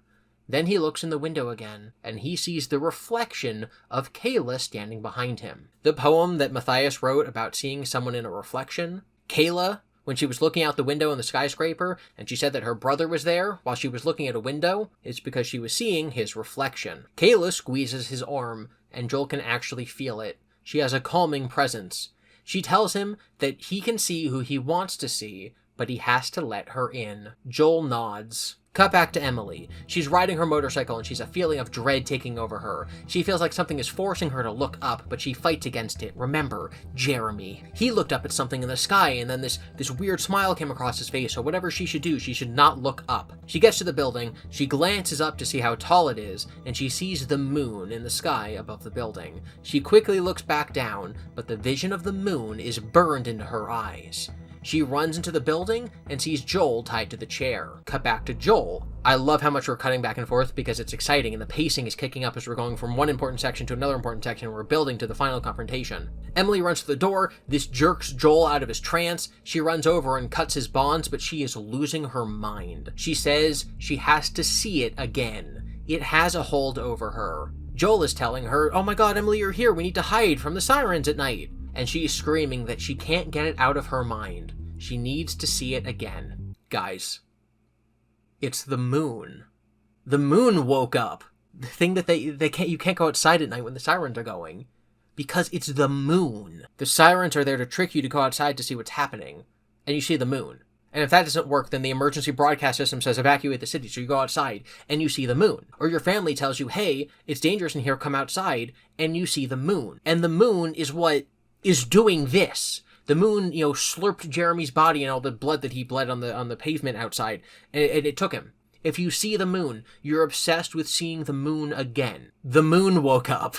Emily starts trying to get outside, and she's screaming at Joel, telling him to stop her, while also crying that she needs it. She needs to go outside. She's fluctuating between lucidity and insanity. She tells Joel that she doesn't want it to use her voice the way it's using Kayla's on him.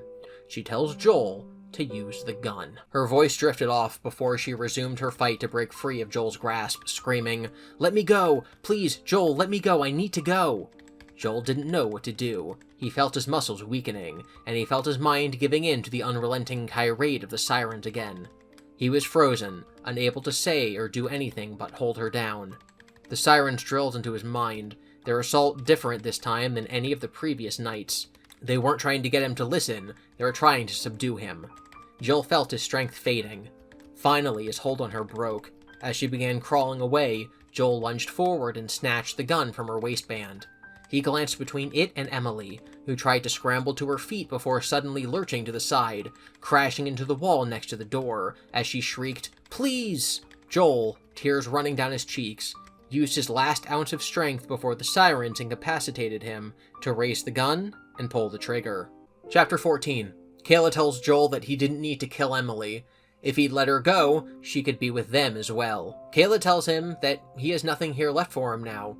Emily is gone, his family and Kayla are waiting for him. And Joel agrees. He thinks, this is for the best, I should go with her. But then he realizes that the words, this is for the best, are the words Matias spoke to him. This snaps him out of his takeover by the moon people. He leaves the little room he's in with the big windows, and he stumbles down a hallway. The windows aren't covered, so he's being bathed in moonlight, and Kayla's voice follows him, telling him that he needs to let Ava in. Don't you want Ava to come in so she can be real too? You can talk to your sister? Joel yells at Kayla to leave, and he falls to his knees and he hides his head in his hands. There's silence for a few minutes, but then he hears Ava's voice. He opens his eyes and sees her through the glass, telling him she's scared.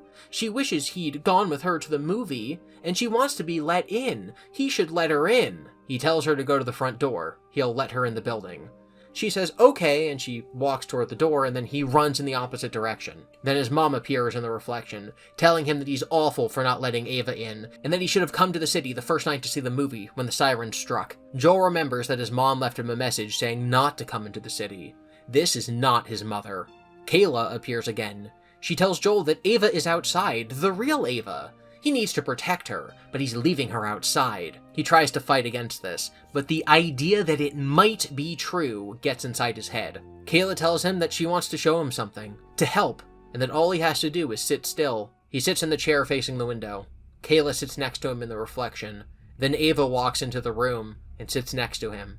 She puts her head on his arm, still only shown in the reflection of the window. His mom walks in next, telling him that once they're all together, things will be good. Joel yells at her, saying things weren't good before the sirens. She shut down after Dad left. She apologizes. She says that she just wants them to be together. She calls him Joey, and says that she wants to hug him for real. Joel shuts his eyes. He thinks to himself that he forgives his mother.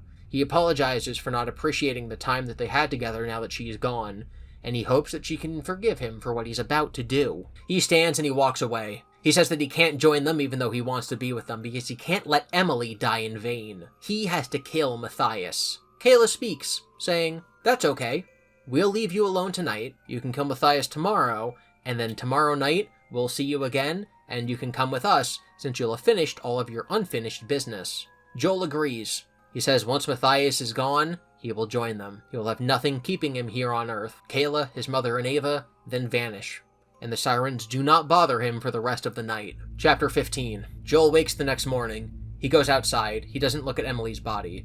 He wonders if he did the right thing killing her. If the voices really are his loved ones and they want him to join them, had he deprived Emily of going to heaven? He takes her motorcycle and the map, and he rides away. He gets close to the base and he sees some of Matias's men. He demands that they take him to Matias, and they say, "That's exactly where we're taking you. He wants to see you." They drop him off in the office, and Matias says, "We have a lot to discuss." Joel yells that he lied. He's lying to everyone. He left Joel there to die. Matias disagrees. He didn't lie. He told Joel that he'd see his family, and he saw his family. He didn't leave Joel there to die because he's clearly not dead. Joel says that Matias must have done this to his family. He let them die too. Matias says no, they aren't dead. None of the voices are dead. Joel needs to accept that. They are all completely real. This is when Joel realizes that humanity is over.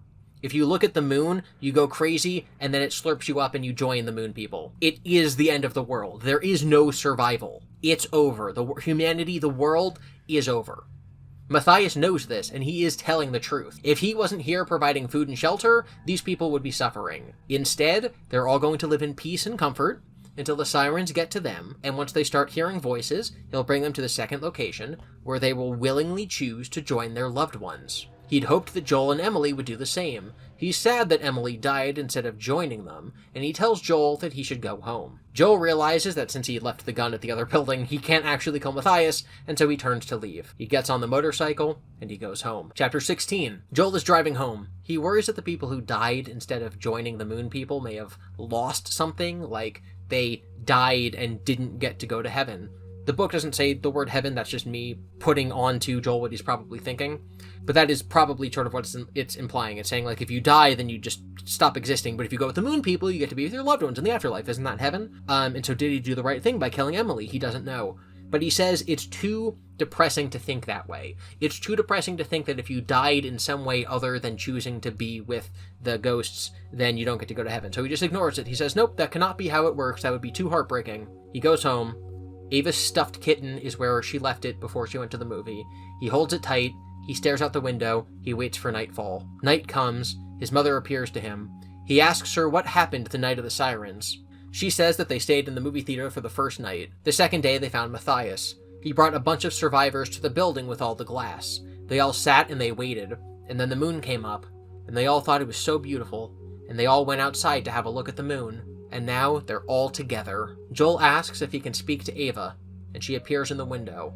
This will be his deciding moment. He asks her if she forgot something at home when she went to see the movie. Ava thinks for a second, and then looks around all worried. She says that she left her stuffed kitty. Joel realizes that this is the real Ava. They are all real. He stops and he thinks about Emily. And this is how Sirens ends. The moonlight outside seemed to brighten as Joel tried to rein in his emotions. Sorrow and guilt pressed in on him, constricting his mind. They are all them. They haven't shown me anything that makes me not believe them. What option do I have other than to at least hope that they are real, that there is something better waiting for me on the other side? Joel opened his eyes and stared out through the window in front of him. After a long pause, he closed his eyes and put his head back down as all other thoughts were replaced by a numb acceptance. I have no reason not to go with them. If I stay, I will run out of food and water, and either die alone or give in anyway. Even though Emily died trying to save me, there's nothing I can do now. Where else can I go? There's no path left to explore, nothing left to fight against. And even if there was, I'm so tired of fighting. I'm so tired of being alone, separated from the only people I care about. I can't carry these burdens anymore. There's nothing left for me here, and nothing to lose if I go. Tears began running down Joel's cheeks as a lump formed in his throat, and his chest began aching. You deserve to be here, Emily, not me. You could have kept fighting for what you believed in, and kept fighting for the people left here for so much longer. But I can't. Joel slowly stood, staring at the door in front of him, his hand shaking and his breathing quick. I can't keep fighting for anything. I'm sorry, Emily. Joel walked forward and put his hand on the doorknob, letting out a shaky breath. After a few moments, he slowly opened the door and stepped out into the moonlight. The end. Analysis. The final act of this book was incredible, the writing got a lot better, and there were metaphors and similes and descriptions, and I felt things for the characters. I would say that Act 1 is everything leading up to them going to the city, and then it was kind of too tropey for me. Between The Walking Dead and The Last of Us and Fallout and 28 Days Later, I've just sort of seen all this apocalypse-y stuff before. People are being crazy, people are killing people, there's cars stalled all over the road, oh no, this suburban family with a baby died, oh no, sad. The second act is the conspiracy. Everything up until the day that they go to the window building is this conspiracy. Emily thinks that there's something up with Matias. She's right that he's hiding something, but she really doesn't have a reason to suspect him in the beginning. I personally do not think that Emily's logic made much sense. I saw her as an irrational character, but she's a character, and she's allowed to be irrational, and she's allowed to make mistakes, and she's allowed to act as competently or incompetently or rationally or irrationally or efficient or not efficient as she needs, because she's a person in a story. The detour that they took to the building, the one where Kayla died, is really weird, because with what we know of the ending, Matias knows how the sirens work and what they are, so what intel could have happened at this building that he needed? Like, I genuinely don't get it. Kayla wasn't supposed to go there, so it's not like he sent them there. He's like, oh, I'm going to send all these people out to go and be in the building and die. But, like, if Matias didn't want them to die, why would he send them to a building that didn't have stuff covering the windows when seeing the moon is what drives you crazy? And why would he need something from that building if he knows what's making the sirens? Like, I genuinely do not know what the motivation for any of the characters is in that point of the story. Jay is also implied to sort of be excommunicated from the group after this, because he gets on a motorcycle and he drives away, and then we do not see him at the climax. So it's like he messed up by allowing Kayla to die, so he's sort of kicked out of the group, I think. Alright, so I like how ambiguous all of the supernatural aspects of the story are. It is not hard to figure out, but it also doesn't just tell you everything. A lot of stories, like creepypastas, the writers want to spell out how clever they are. If this was a bad story, Matias would have said, the sirens are sirens, and the moon is the most beautiful, serene thing in the world. But it didn't do that. It didn't tell you anything. It just, it required you to have common sense and to be able to put two and two together. It's also left ambiguous whether or not it really is, like, heaven, right? But either way, we have one character who didn't want to join them and wanted to die, and she died. And we had one character who did want to join them, and he joined them. So whether or not it's a good thing to join the moon people or not, one of our heroes got what they wanted. Sorry, they both got what they wanted. One of them got the good ending. Things like Jeremy's blood disappearing outside the gas station stick out as really interesting details. I thought at first that, like, the monster slurped him up, but it's also possible that it is like a rapture thing. Like, all of his life essence is being taken. There's enough here to get the gist of the story and whatever the supernatural force is, but still enough room for us to speculate. Like, we understand what's happening, but we also don't fully understand what's happening. Like father, like son. The third act is incredible. Like I said, even the writing, the prose improves. I read the second half of the book in one sitting, and I was a lot more engaged with what was going on. For general writing advice, I'd say just make the beginning more exciting, and that would make it a better book all the way through. If you turned this in to an agent, which is when you're querying out a book, you just sort of send the first chapter, maybe the first 20 pages to an agent, and they get 100 or 1,000 of these, and they read through them, and if one of them's interesting, they'll say, okay, send me the full book, and then they read the full book, and if they think it's interesting, then they take you on as a client, and then you edit it, and then they help you try to, like, find publishers. That didn't happen with this book, because his father is Scott Cawthon, and he helped get Braden's foot in the door. If you look at the acknowledgement page in the beginning, he thanks his mother and his brother, and he says, and my dad, who motivated me to begin writing and helped me get this opportunity. So I don't think that Braden went through all of the rounds of editing and sort of filtering out of less polished books that a normal first-time writer would have, because his dad is a published author and it helped him get the book published. Obviously, he has talent, and it was an incredible idea, and I really, really did like the book. It's just, I think, in other circumstances, it would have gone through a couple more rounds of polishing and editing, and that really would have helped it. Okay, so the sirens being sirens. I loved that. The book is a great concept, and if Braden had a couple more years to get better at writing, or if it edited it a couple more times, or had more beta readers, I really think the book would have been something special. All books are something special. I said this in the beginning, it's one artist, one auteur's voice coming through into one complete work of art. But that does not mean that every author's first published book is a masterpiece. And I think Braden's in his early 20s. And so, he's 24, let's say, and he's a debut author, and the book isn't flawless, but it is a really cool idea, and I definitely do see a bright future for him if he continues to work on his craft and also polish up his manuscripts. Now, this is a published book. I hope he does not think that I was too hard on him. I hope you guys don't think I was being too hard on him. But I think when you publish anything, you are opening yourself up to critique. And so, like I said, I do critique the prose, and I critique the formatting of the beginning of the story. But otherwise, phenomenal book. So I want to use the first few pages of the book to talk about general writing advice. And in this case, we're going to be talking about passive and active voice, because these problems that we see in the first couple pages plague the entire book. And it's basically, as I keep saying, the prose, the writing is the biggest critique I have. And so I want to sort of explain down in detail what I'm looking at and why it sort of jumps out to me on basically every page. So again, the story is great, and we're going to talk about the characters in a minute, but a lot of my problems are small writing choices, and so I want to look at the small writing choices. When you talk about writing, and especially writing styles, there is no such thing as a right way to write or a wrong way to write. And it's typically the best artists that are able to break rules in interesting ways. So I'm not going to sit here and say that Braden is a bad writer, because he could just be writing in his voice. But it's also very unlikely that a debut author is breaking rules for the interesting ways that a master might break rules. It's more likely that he's not following the rules because he's not aware of them or didn't edit it and polish up the book enough. So basically what I'm saying is, if someone does not write a book in accordance with Writing 101, it does not mean it's bad, because they could be breaking the rules for an interesting reason. But if you see a book that's not following Writing 101, it could be because they're not good. I don't know how to say this. It's like if you're making a movie and one of the actors looks into the camera, that's bad and they shouldn't do that.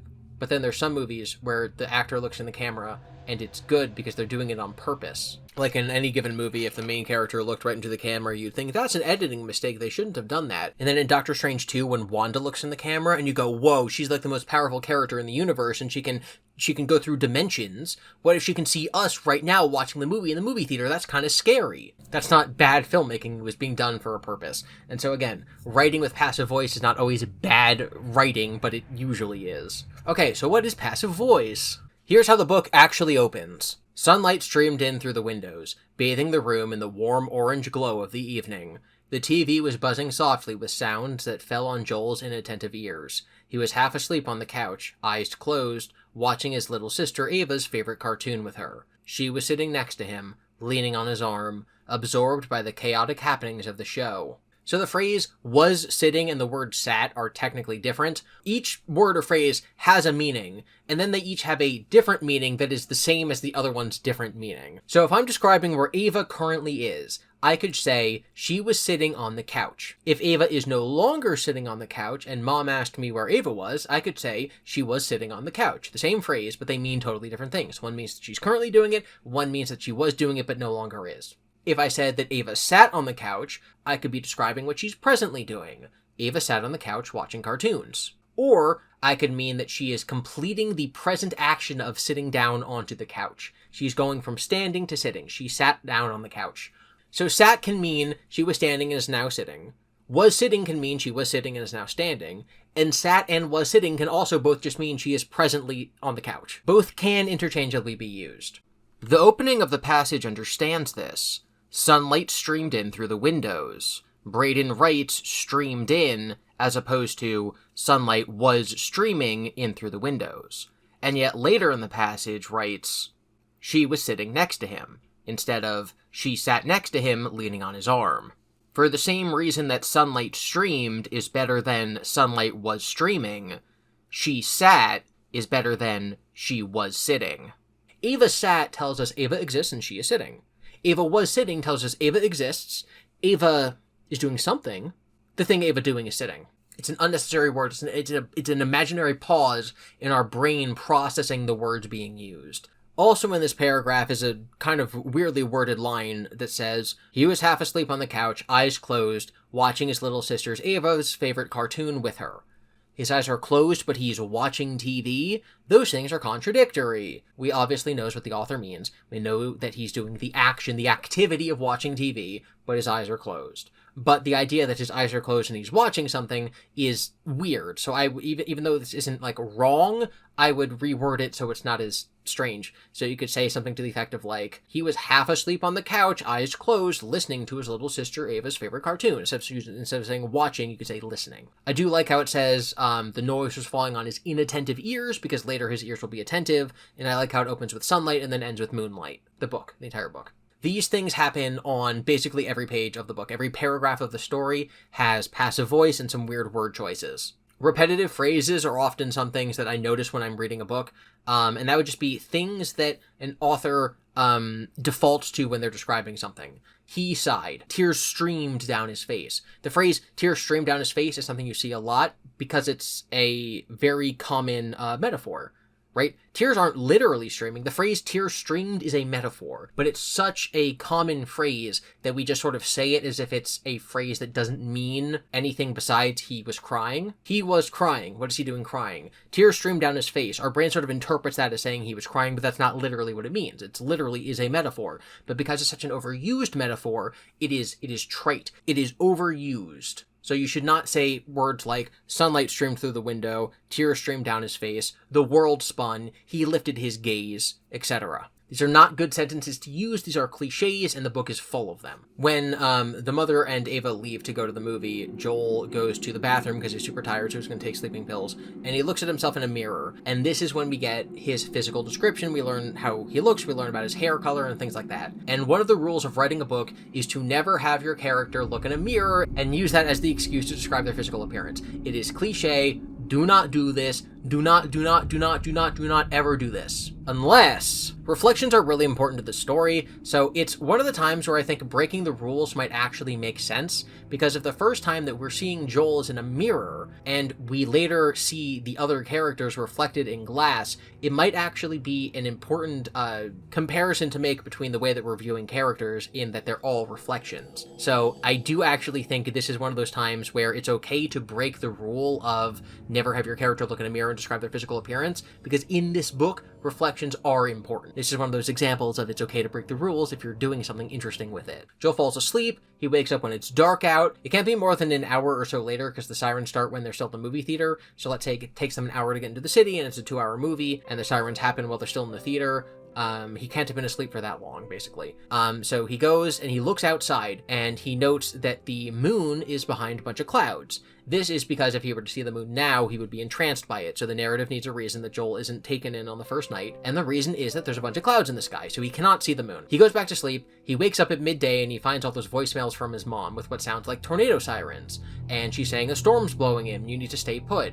And Joel thinks this is weird because there wasn't a cloud in the sky yesterday. And that is just factually wrong. We were told explicitly there's so many clouds in the sky that it's covering the moon. Again, this is the kind of thing that would be worked out with another polished draft of the story. When Joel and Emily are in the gas station and Jeremy is standing there like scratching at his arms, it's said that he had pulled some of the cardboard off the window and so his face is bathed in moonlight. which is not something that you notice on your first read, because yeah, he's looking out the window, his face is bathed in moonlight. But now that we know that the moon is the thing that's controlling people, this stands out. It's explaining why Jeremy is going insane and needs to go outside, because he's seen the moon. So Joel tackles him to try to restrain him. Jeremy gets loose. The book says that he's now fully in moonlight. Jeremy starts to strangle Joel. Joel kicks him off. He's now in the doorway, and it now says that Jeremy is embraced by the moonlight. That's when he goes outside, and that's when Emily shoots him. The two of them turn to look out the door. Despite the only light outside being the moonlight, the outdoors seemed blinding and oppressive, as if the light was physically pushing back on anything it touched. Tears streamed down his face, and despite the fact that he was laughing uncontrollably, his eyes were stuck wide open, staring into the sky, and his arms and legs were twitching as if in horrible pain. Jeremy's movements slowed, his laughter dying, as he stared up into the sky. Despite his injuries and being in such a frenzied state just moments before, he looked as though he was in utter peace. A smile slowly spread across his face as he started saying words, unheard to Joel and Emily. Emily, reaching her arm across, slammed the door shut and locked it before grabbing Joel by his shoulders and bringing him back into the darkness, away from the window. So the light seems oppressive, they're not looking at the moon, but Jeremy sure is, and then Emily brings Joel into the darkness. So again, on a first read, we don't really know what this is saying. You might think, oh, Emily just killed a kid and now she's bringing Joel into darkness. That's bad. But knowing the moonlight is bad, her bringing him into the darkness is actually saving him. So throughout the story, they come across 4 people who are being affected by the moon in different ways. There's Jeremy in the gas station. There's the father hitting his head on the window. There's the pharmacist. And then there's the woman in the glass skyscraper building. So when I read the story for the second time, was wondering if these 4 characters might add up to something symbolically, right? I see a group of 4, and I'm like, okay, the 4 elements, the 4 horsemen of the apocalypse. If we include Kayla in this group of people who were taken over by the moon, then maybe it's 5 people, so the 5 stages of grief. And so as I reread it, I'm like, maybe the 5 stages of grief fit, right? Is Jeremy denial? No. The guy who's bashing his head on the window, he's denial. So it's not that. The 4 horsemen of the apocalypse. Is one of them pestilence? No. Maybe it's like there's north, south, east, and west, and there's words associated with either. No, it's not. This is not bad, but when you're analyzing a book like this, you should be aware of common symbolism and the literary canon and things like that, so that when you see a grouping of people and you wonder if the author is doing something interesting with it, you can ask yourself questions like, is this grouping of 4 people the 4 horsemen of the apocalypse? And investigate that in your reading. Maybe it is a group of 4 things that I'm just not aware of, right? Which is why it always takes a lot of people to analyze a work to get down to what it really means. You can't just have one person doing it. It's why you should also read this book, because maybe there's stuff that I missed. The guy in the apartment bashing his head on the window saying his kids will come back. On your first read, you assume that the kids left and they probably got apocalypsed, and so he's in denial that they'll come back. But on the second read, you realize that it's because they were talking to him at night. And so at night, they're going to come back and convince him to go outside, and he will, and they'll take him. So it has a double meaning depending on what you know, which is very cool. When they go to Matias' office, the windows are described as being fully covered. The rooms that Joel and Emily stay in are also covered. They're actually painted so that you can't see outside, which, as far as the characters know, isn't really important. It doesn't matter that you can't see outside. It matters that the sirens, that you can't hear them. The idea is that by covering the windows, you're also sort of muffling the sound so they don't question it. But it is interesting to note the second time that Matias does not want people to see the moon. He's, for whatever reason, keeping them alive for as long as he can until they eventually go crazy, and then he will bring them to the moon. So he is doing something that keeps people alive for as long as they can. We'll talk about, like, Matias's philosophy later. When Joel meets up with Kayla and she brings him to the roof and they look out over the city, they talk about how beautiful the orange sun is, which is sort of this repeating image about when they see the sun, they get happy. There's like a sense of peace. And this obviously makes sense on your first read because you're like, oh, sunlight is not nighttime. Nighttime's scary. The sun is good. The moon is bad. Literally. The Matias poem at the beginning of chapter 6 mentions the moon, so while I don't think that the poems thematically link with what's happening, they do build some context. So, like, this one, when you read it on chapter 6, which is really early in the story, it might put the idea of the moon being important into your mind, which could, influence your ability to figure out the story later. It didn't for me. I didn't figure it out until Emily looked up the moon, and then it burnt it into her eyeballs.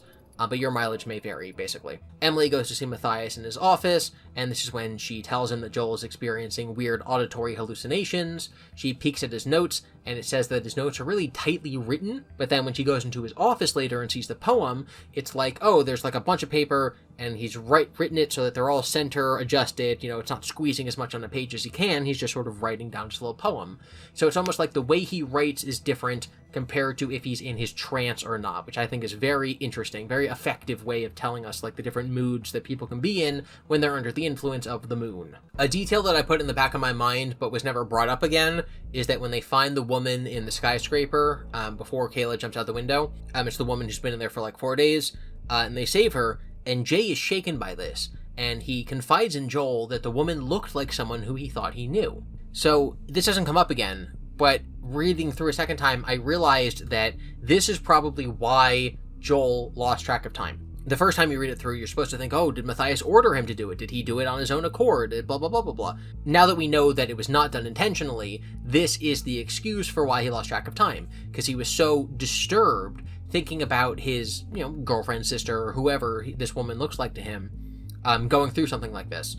So it is actually the true explanation for why he acted this way. So Kayla's death scene. She's staring out the window in the skyscraper. Joel's searching the other rooms. He hears her talking and walks in the room. And we get these lines. She took a small step toward the window before recoiling from it and grabbing her head. The moment she broke eye contact with the window, her entire body tensed and she began screaming. So she looks at the window where she can presumably see the reflection of her brother and she's in a trance, but then when she breaks the eye contact, she starts screaming. She looks back at the window. But I heard him. He was right there. She turned back to the window, and as she did, she appeared to relax. He is there. I can hear him. I can see him. So this falls in line with the rules of how we know the glass and the moon works, but it's so odd that Matias sends people there, because the windows aren't covered in this office building. So why does he send them there and expect that no one's going to glimpse the moon? When they do, obviously she does. And then Jay clearly doesn't know how the moon works because he's ordering people to like, oh yeah, it's nighttime, just put in your earplugs and keep searching. The entire team could have been wiped out if they saw the moon, so very strange. The next morning when Joel wakes up, he's distraught about Kayla, but he walks through the building, which again has giant glass windows, and he sees the sun, and the sun calms him. He basks in the sunlight and it calms him. The moon calms people, but it's a false calm. It's like being drugged. But the sun calms people, because if the moon is bad, the sun is the good thing, and so the sun is actually bringing you, like, real peace. If I was editing this, I would suggest using different words for each, celestial body. So, like, calm could be associated with the sun. If they see the sun, they're calm. And never use calm to describe the moon. You would pick a different word, like peace or serenity, to describe the moon, so that you don't get these sort of ideas confused. One is one kind of peace and the other is one kind of calm, and one is bad and one is good. And again, serenity or serene would be good because Serena is the name of the entity that Matias talks to. When Joel and Michaela go to the grocery store that has the pharmacy inside of it, they enter and the book mentions that there's sunlight from the windows, but it barely penetrates inside and it's permanently dark in there. This is a good detail, one, because on first read, we're like, oh, the sun can't go in, it's a dark place where they're going to find a bunch of dead bodies. But on a second read, it's the explanation for why the pharmacist hasn't gone crazy, because the moonlight doesn't actually penetrate through the windows very far. The night that Joel takes the sleeping pills in his room, the book says that despite it being almost pitch black, he can somehow see the moonlight peeking in through his painted windows, and that's the night where he starts to hear Kayla's voice instead of the emergency broadcast. Something I just didn't pick up the first time because I didn't know that the moon was the bad guy. The room that Matias takes Joel to, the second location with the big glass window, the walls and the floor are made of very reflective marble. So the entire building has reflections, and so it sort of aids in the process of, being eaten by the moon or whatever. When Joel sits in the chair and the sun goes down, there's a very strange description of what he sees and feels, and when I read it the first time, I thought it was being very poetic. I thought it was sort of trying to describe what he was sensing in a non-literal way, because it was going to be something otherworldly, but reading it the second time, I found out it is in fact quite literal. So this is what happens when Joel sees the moon and the sun sets on that day when he's tied to the chair. The outdoors became darker and darker until, finally, the last drops of sunlight faded below the horizon. Joel stopped, breathing heavily, his eyes scanning the outdoors. Several moments passed in silence before the lights above him flickered once and burned out, leaving Joel in absolute darkness. Without any other lights, He could see a vague outline of his own reflection in the glass in front of him. A different light began overtaking the sky. A dim glow manifested from a point in the sky above him. From an origin point Joel couldn't see. He assumed it was moonlight, but the light began increasing in strength before his eyes, quickly expanding, and filling the room he was in with the same oppressive silver light that overtook the outdoors. He felt his strength and energy fading, as if the light itself was draining him. Joel jumped and screamed as the sirens began, their shrieking piercing into his mind, unblocked by anything but the sleek glass wall in front of him. He couldn't have moved even if he wasn't restrained. The sirens bored into his soul, leaving him completely vulnerable. There was nothing through the window that he could see, no creatures, no anomalies, just the excruciatingly bright moonlight, covering every surface of the outdoors. The light somehow seemed to get even brighter, almost blinding his vision. He could clearly see his reflection in the glass now, despite the details being lost due to the moderate distance between him and the wall. Joel began to weep, unable to do anything to fight against the sirens as they clawed their way in. Strangely, however, soon after the noise began, it began fading into the dull, hazy background of his awareness. Joel gasped in relief, shaking his head and closing his eyes. But just as he did, he felt a force trying to pull his gaze back outside. Okay, so he's literally being overcome by moonlight. It is very literal. And that is everything I picked up on my second read of Sirens, knowing the ending. One of the things I asked myself is, what do the names mean, like Joel, Emily, Matias, etc.? And none of the names stood out to me as something that was important to the themes of the story. Matias is like an old name, you know, like an Amish person could be named Matias, or an old West barkeep could be Matias. It's an older way of naming a character Matthew. So I talk about how word choice means a lot for books all the time. So having this sort of cult leader, silver hair guy be named Matthias instead of Matthew definitely gives him like more cult vibes, I don't know. Okay, now we're going to talk about the moral and symbolism and stuff, beyond me just saying, oh, the sirens are so cool over and over. Each chapter begins with an excerpt from Matthias's poem. I skipped over them, but now we're going to read them all stitched together. They begin on chapter 2. When you're first reading them, they make absolutely no sense. Then you get to the chapter where they're all put together, and then they continue onward and we get the ending of the poem, so I'm going to read them to you. I stepped back. Each heartbeat rang in my ears like a drum. 1. I dropped what I held. 2. I looked at the blood on my hands. 3. My vision blurred from tears. 4, 5, 6, nothing. My mind felt numb. The weight. The oppressive, all-consuming weight. Any thought I had was held hostage by that terrible weight. The weight of the unforgivable. I looked over the edge, into that calling abyss. The price that must be paid. The burden I couldn't bear. The sweet embrace of death. Okay, so because we know that this is Matthias' perspective, he has, killed someone. Matthias killed someone, he has blood on his hands? Okay. Something else called my name, however. A voice. The voice. Her voice. The voice that took my hand and pulled me back from the dark pit of my mind. I wiped my tears away, smearing blood on my cheeks. I looked up toward her voice. The moon was so beautiful that night. He hears a voice, he looks up at the moon, because the moon is the one talking to him. I was so enraptured by it. Nearly all other thoughts washed away. Nearly. I struggled to remember why I had looked. I struggled to think of why I should look away. But that voice, she dragged me back to lucidity. I tore my eyes away from the silver radiance in the sky. I looked toward the voice, but my gaze passed over the remains of what I had done, the remains of what little joy and happiness I had in my life. It all came rushing back like a wave, the grief that threatened to overwhelm. Okay, so remains of all that he loves, so like he killed his family, like his wife and kids maybe, but the moon is like the one telling him to do this, and it says he was enraptured by it, right? He was raptured by it. Haha, word play. Her voice called to me again, though, this time more clearly. I could hear her calling my name. I had to follow her voice. I turned my back to it all and followed her voice back into the building. They are outside. So they're outside. Knowing where the whole story goes, we don't get a lot of indication of when or why this happened. Like, did he kill his wife years ago? And the moon siren was like, I am your wife. We're going to kill more people in a couple years. I need you to set up this whole elaborate thing. Or did this happen on, like, night 1 of the siren? I do not know. So far, all of this also applies to Joel. He killed someone, Emily. He can't look at her. He feels like he has blood on his hands, and a woman's voice keeps calling to him. So this thing that happened to Matthias so long ago also happens to Joel at the climax of the story. The poem continues. I walked through those empty halls, following her voice. It seemed to be only an echo of a memory, but it was there. She was here, somewhere. I heard other things I should have questioned. but her voice made everything else fade away. The halls were full of that blinding moonlight. Her voice led me into a room, with a glass wall facing toward the outside. There was something happening outside, but I couldn't quite see clearly. The moonlight, the shining, incandescent moonlight, the voice, her voice. Before I could give another thought to the commotion outside, her voice echoed so clearly in my mind that I could almost feel her breath on my ear. Come closer. I stepped forward, feeling tears well up in my eyes. I could see something else in the window. My reflection, approaching nearer. Something else. Someone else. I slowly whispered her name. Serena? She smiled and beckoned me closer. I stepped closer and closer to the window. Something was happening behind her, though, outside of the window. Things I couldn't quite make out.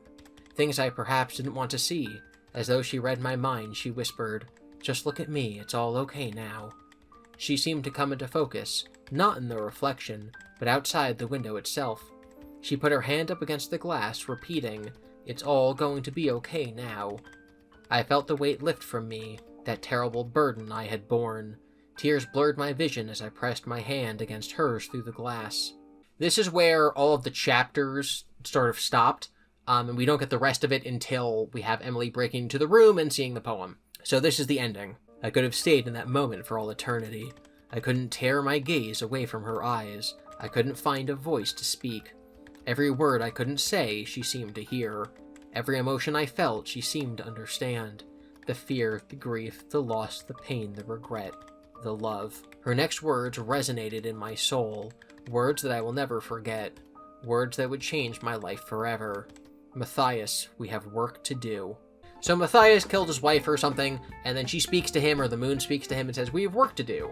And so seemingly he causes the rapture, he causes the apocalypse that's happening, which is why he's so prepared for it, and why he believes so strongly that they are actually ghosts, because he has to believe that. He has to keep up the possibly delusion that it's his wife talking to him, because otherwise he's just destroying the world for nothing. So again, things being unclear is not bad. I do like having this abstract backstory, and I don't want everything explained. I don't want a Matias prequel comic. This is good enough for me. Okay, let's talk about character arcs. Joel. The book starts. Joel is a college kid. His dad walked out on his mom. He loves his little sister. He is a default character perspective man. He is there to point and go, "That's weird.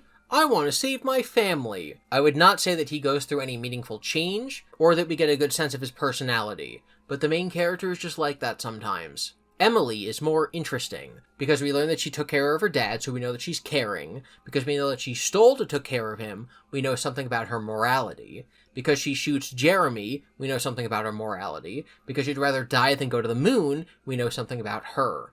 I can tell you lots of things about Emily. I can ask myself, what would Emily do in X scenario? And I could tell you, or I could take a guess about it, which is not something I can do for Joel. She is more interesting, and so the perspective chapters about her are more interesting. She's also a flat character, which means that she doesn't change as the story goes, but she also doesn't have to.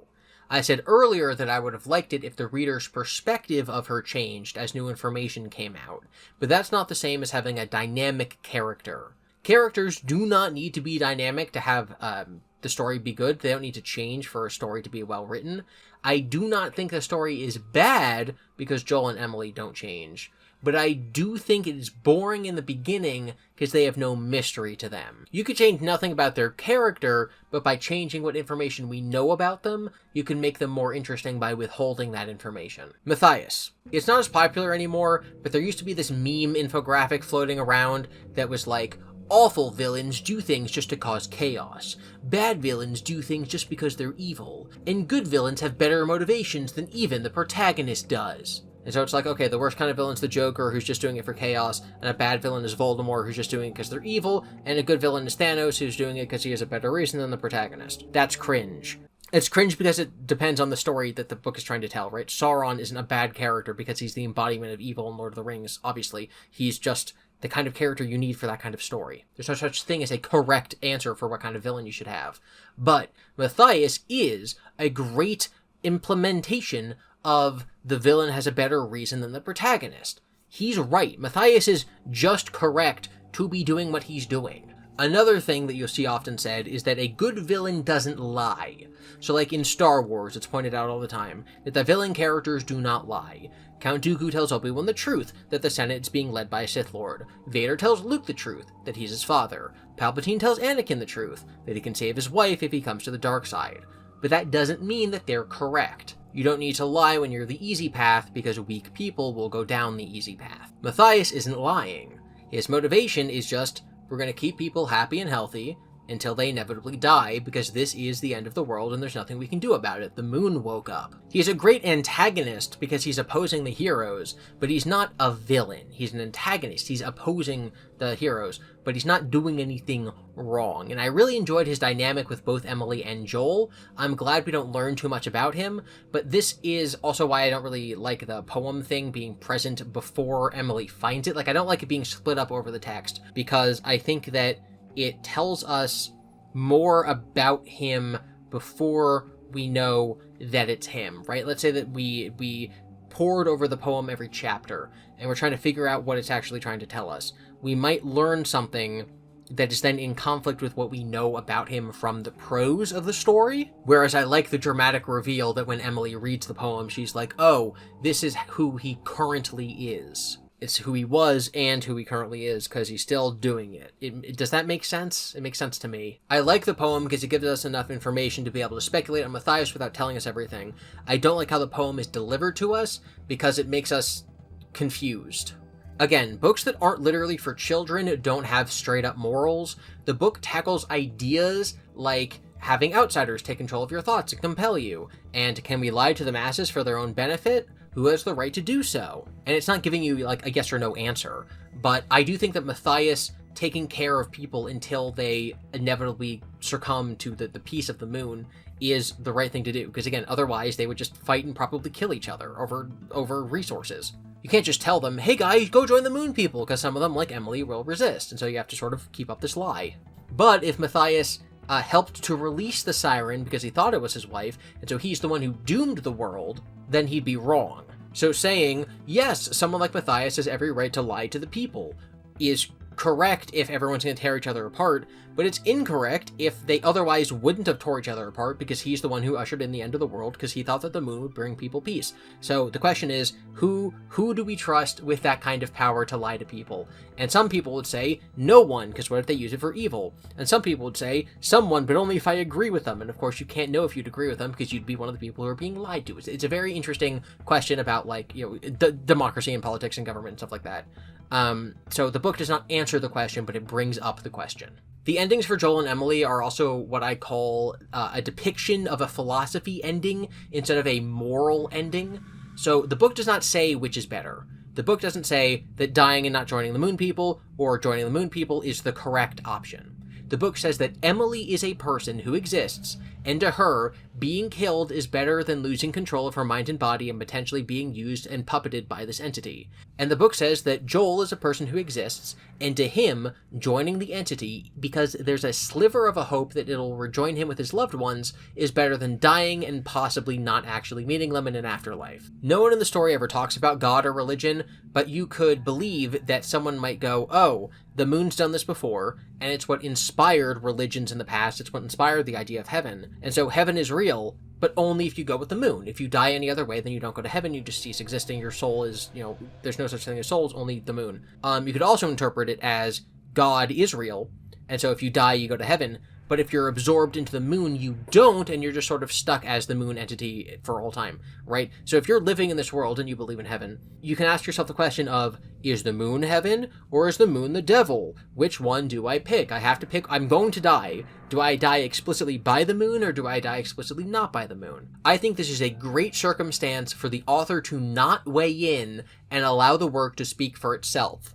It allows people who read the book to discuss amongst themselves what the correct option for them might be, instead of the book imposing the correct answer. I don't want a sequel to this book. Okay, I do want a sequel to this book because I want to know everything, right? But I'm glad that there's not one, because I think explaining anything beyond what we've already heard would sort of ruin the book that we did get. I think this is an incredibly impressive novel for someone in their early 20s to write as their debut book. I'm very proud of Braden. I very much enjoyed reading it. Even if I had my little critiques, I do really think it was worth reading, and if you found this interesting, I hope that you read it too. Because the fact is that I am colored by my biases, by the things I like reading and what I take away from books that I read. So you might get something completely different out of it. Maybe I'm wrong and it's not the moon at all. I'm not. It is totally the moon. But maybe you'll find something else in it.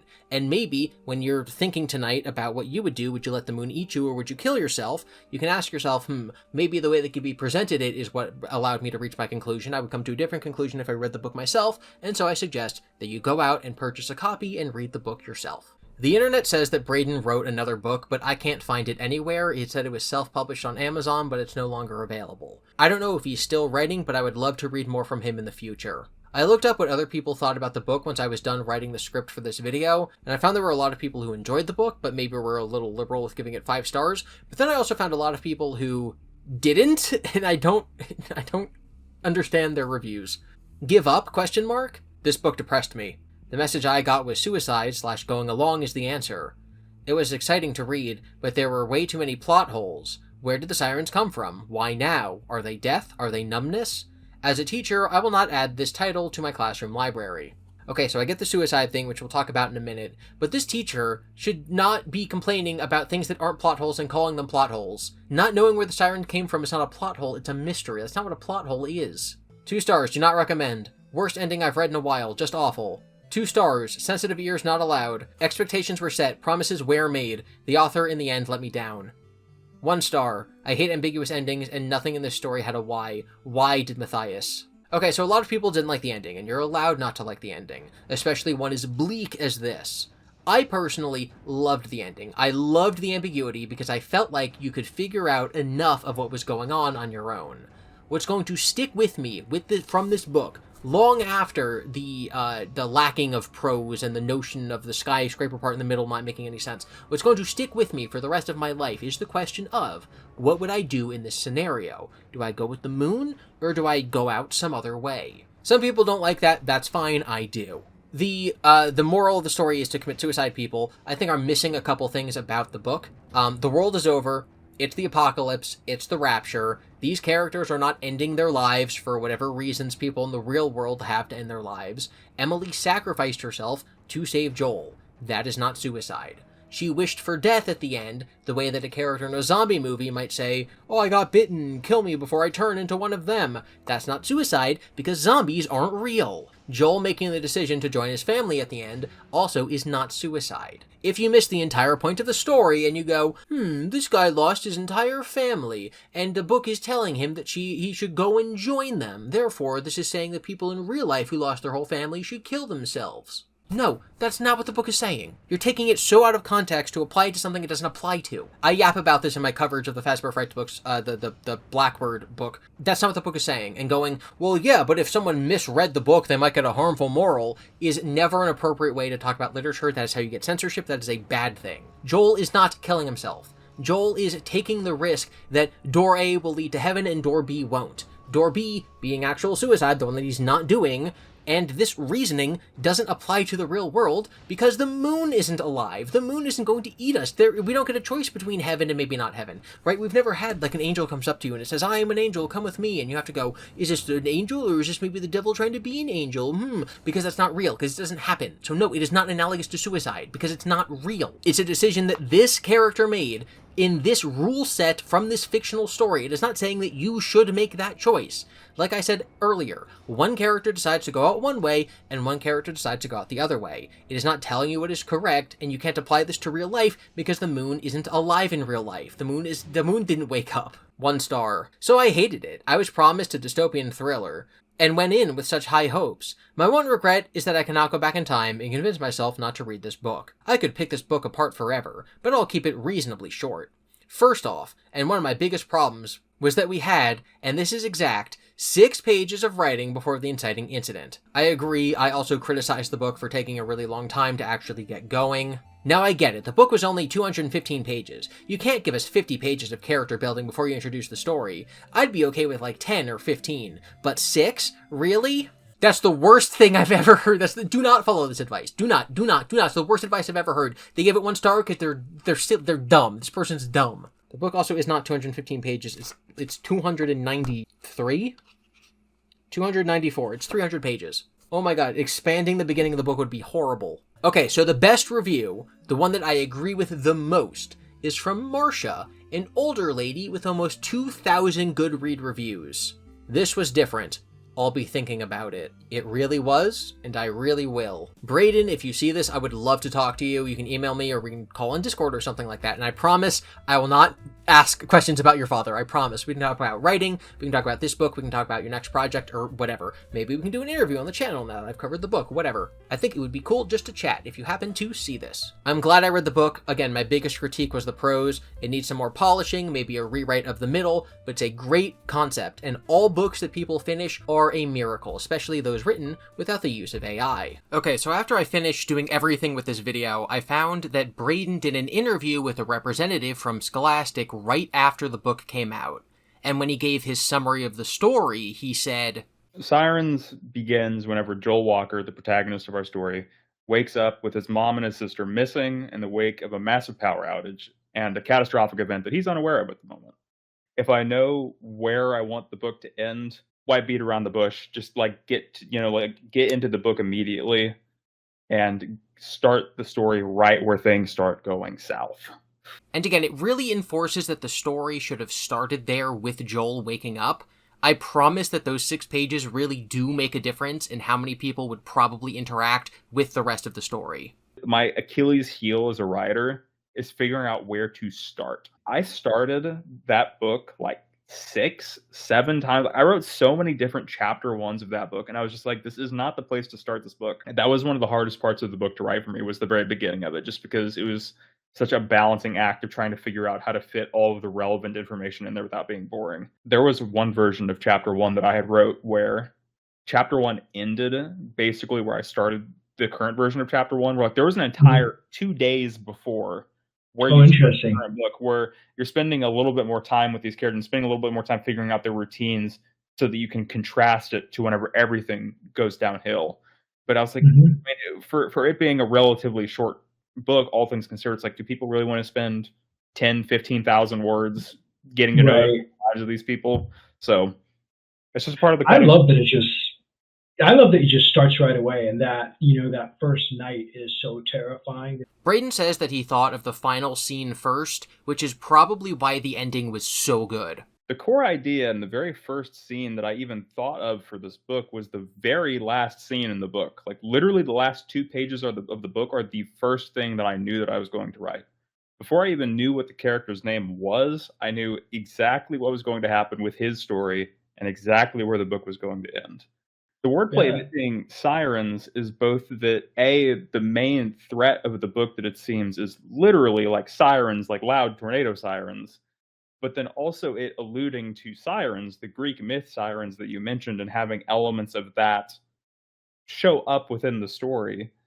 It seemed like such a simple cohesion of these 2 ideas of the same name that, along with that ending scene that I mentioned building the book from, that wordplay is kind of like I knew that the book was called Sirens before I started writing it. That was the working title that I used. It stayed the same throughout the entire book. It just seemed to work so well for me. Bro just spoiled the book. I'm so glad I didn't see this going in. I loved having the epiphany about what the sirens were, that they were sirens. Guys, the sirens are sirens. I love it. Braden gives us some interesting details. When he first pitched the book, it wasn't young adult, it was a mature book. And Joel wasn't a brother looking for his sister, he was a divorced dad looking for his daughter. In the original interpretation, he was a father who was primarily going after his daughter. And along with those family dynamic changes and also the relationship of a much older, more confident Joel being turned into a teenager who isn't quite as set in the world, changed a lot about the minutia of the novel, but also the change from adult to YA also changed a little bit of the elements that I wanted to put into the adult version of the novel. Braden says that the most direct influence on the book was Lovecraft. But the most direct inspiration that I could think of off the top of my head is actually Lovecraft. Lovecraft is weird fiction. It's a really weird niche of cosmic horror, and the writing is atypical to say the least. But the idea behind them, and the idea behind cosmic horror and sort of, literally Lovecraftian horror as he coined it, is so interesting to me psychologically, where it's like having a book that's set with an inconceivable, unknowable, eldritch force that the characters can't win or fight against. They are just living with, and they're hoping not to suffer. And that is such a Yeah. blatant idea to set a book, where I just knew that I wanted to set a book where that was the main idea, where it's the characters aren't fighting something, the characters are living with something and suffering something. And how does that Mhm. change them? He brings up Siren Head and also mentions Local 58, which is something I didn't bring up this entire time. Local 58 and Siren Head are the two sort of internet creepypastas or sort of niche stories that really had influences on elements of the book. There's one pretty direct reference to Local 58 because I love that series on Right. YouTube so much. You'll know it if you've read it, but I couldn't resist putting that in there. So Yeah. that's a little Easter egg for those of you who both know what Local 58 is and read the book. Local 58 is an analog horror creepypasta YouTube channel, and the best I can describe the overall plot is that a TV station is sending out PSA/government announcement things, and it's warning people to not look at the moon. But then the moon takes over the station and says, do look at the moon. And yes, I noticed these comparisons while I was reading, but I was just kind of hoping it was a coincidence, because it does take some of the shine off the story, knowing that it's something that I've seen before. Lots of books and stories are just like sort of taking two concepts. If you ever get into querying a book to a publisher, you're usually expected to say like what the book is a combination of. Like, readers of this and this will enjoy my story. And so I get, wearing the influence on your sleeve. I get saying it publicly. It's not like, oh, now it's plagiarism or something. Absolutely not saying that. That is not the case. That's not how that works. But I think if the writing was better, this wouldn't have bothered me at all. Right? It would have been a two cake situation where I go, oh, the moon in this video and the moon in this book, very cool. Also, don't get me wrong, he's not saying it was based on that concept, but he is saying it's similar to that concept. And so your mileage may vary on whether this is a been there, done that concept, or whether it's a two cakes concept. This is when Braden says that Joel's name comes from Joel from The Last of Us, because that's who he imagined the character to be when he was a father searching for his daughter, which makes sense. In my original interpretation of the adult version of the book, my mental stand-in for him as a character was Joel from The Last of Us, father who's trying, surrogate daughter. Yeah. So Yeah. I called him Joel to start with because in that original interpretation, that's who I thought of him as. And then the name just stuck forever. And he also talks about Matias and what the name Matias means. Now, like I said a couple minutes ago, I did look it up when I wrote this script, and it means a gift from God. And Braden says that he did that on purpose. Matias, I chose because they have the name itself has connotations that are relevant to the plot. Which, Yes. look up what Matthias means. Yes. That's a hint. Nothing that went away. And while it does fit, I'm not sure, having read the book, what it really means. Like, if the moon entity is God and Matias is its gift to humans. Or if it's more of an ironic thing, because the moon is bad, and so Matias sees himself as a god. Because I called him earlier, I called him a cult leader, right? I understand that this is there in the meaning of the name, but it doesn't answer anything. Which is why I think I didn't talk about it earlier. Fun fact, the name Dorothy also means gift of God. Anyway, he mentions a possible sequel. Looking forward to the future, if there were to be a sequel to Sirens, which is mostly only exists in my mind right now, something that I'd love to lean into is a lot of those darker elements that, for the sake of book one and for getting people into it, was maybe reeled back a little bit on. But a lot of that, a lot more deep psychological stuff. I'm guessing that's why he had Jay live at the end, and Jay, just sort of left the story. Maybe he'll be the protagonist, and maybe we'll learn who the person in the skyscraper looked like to him. Ooh. I've linked the interview in full in the description. Thank you for watching. Be sure to be nice to each other in the comments. Consider supporting the creators you admire. Never lose sight of the things that are important to you. Remember, Freddy's stands for Friendly, Respectful Engagement, Discussion, and Discourse Yield Success. I'll leave a link to the Amazon page for this book in the description, and I hope you have a great rest of your day. Okay, one detail that I left out is that whenever the sun goes down, all the lights above them flicker and then the power goes out. And every time this happened, I heard the noise in my head about the power going out. And then they look around the darkness, and I always thought that they turn their corners and they look in the door, and then just one time, just once in the story, it would suddenly cut to and it would be a secret FNAF book all along, but it wasn't. Good. Not that it matters, but this is the best novel that's ever been written that has the name Cawthon as the author. 6, 7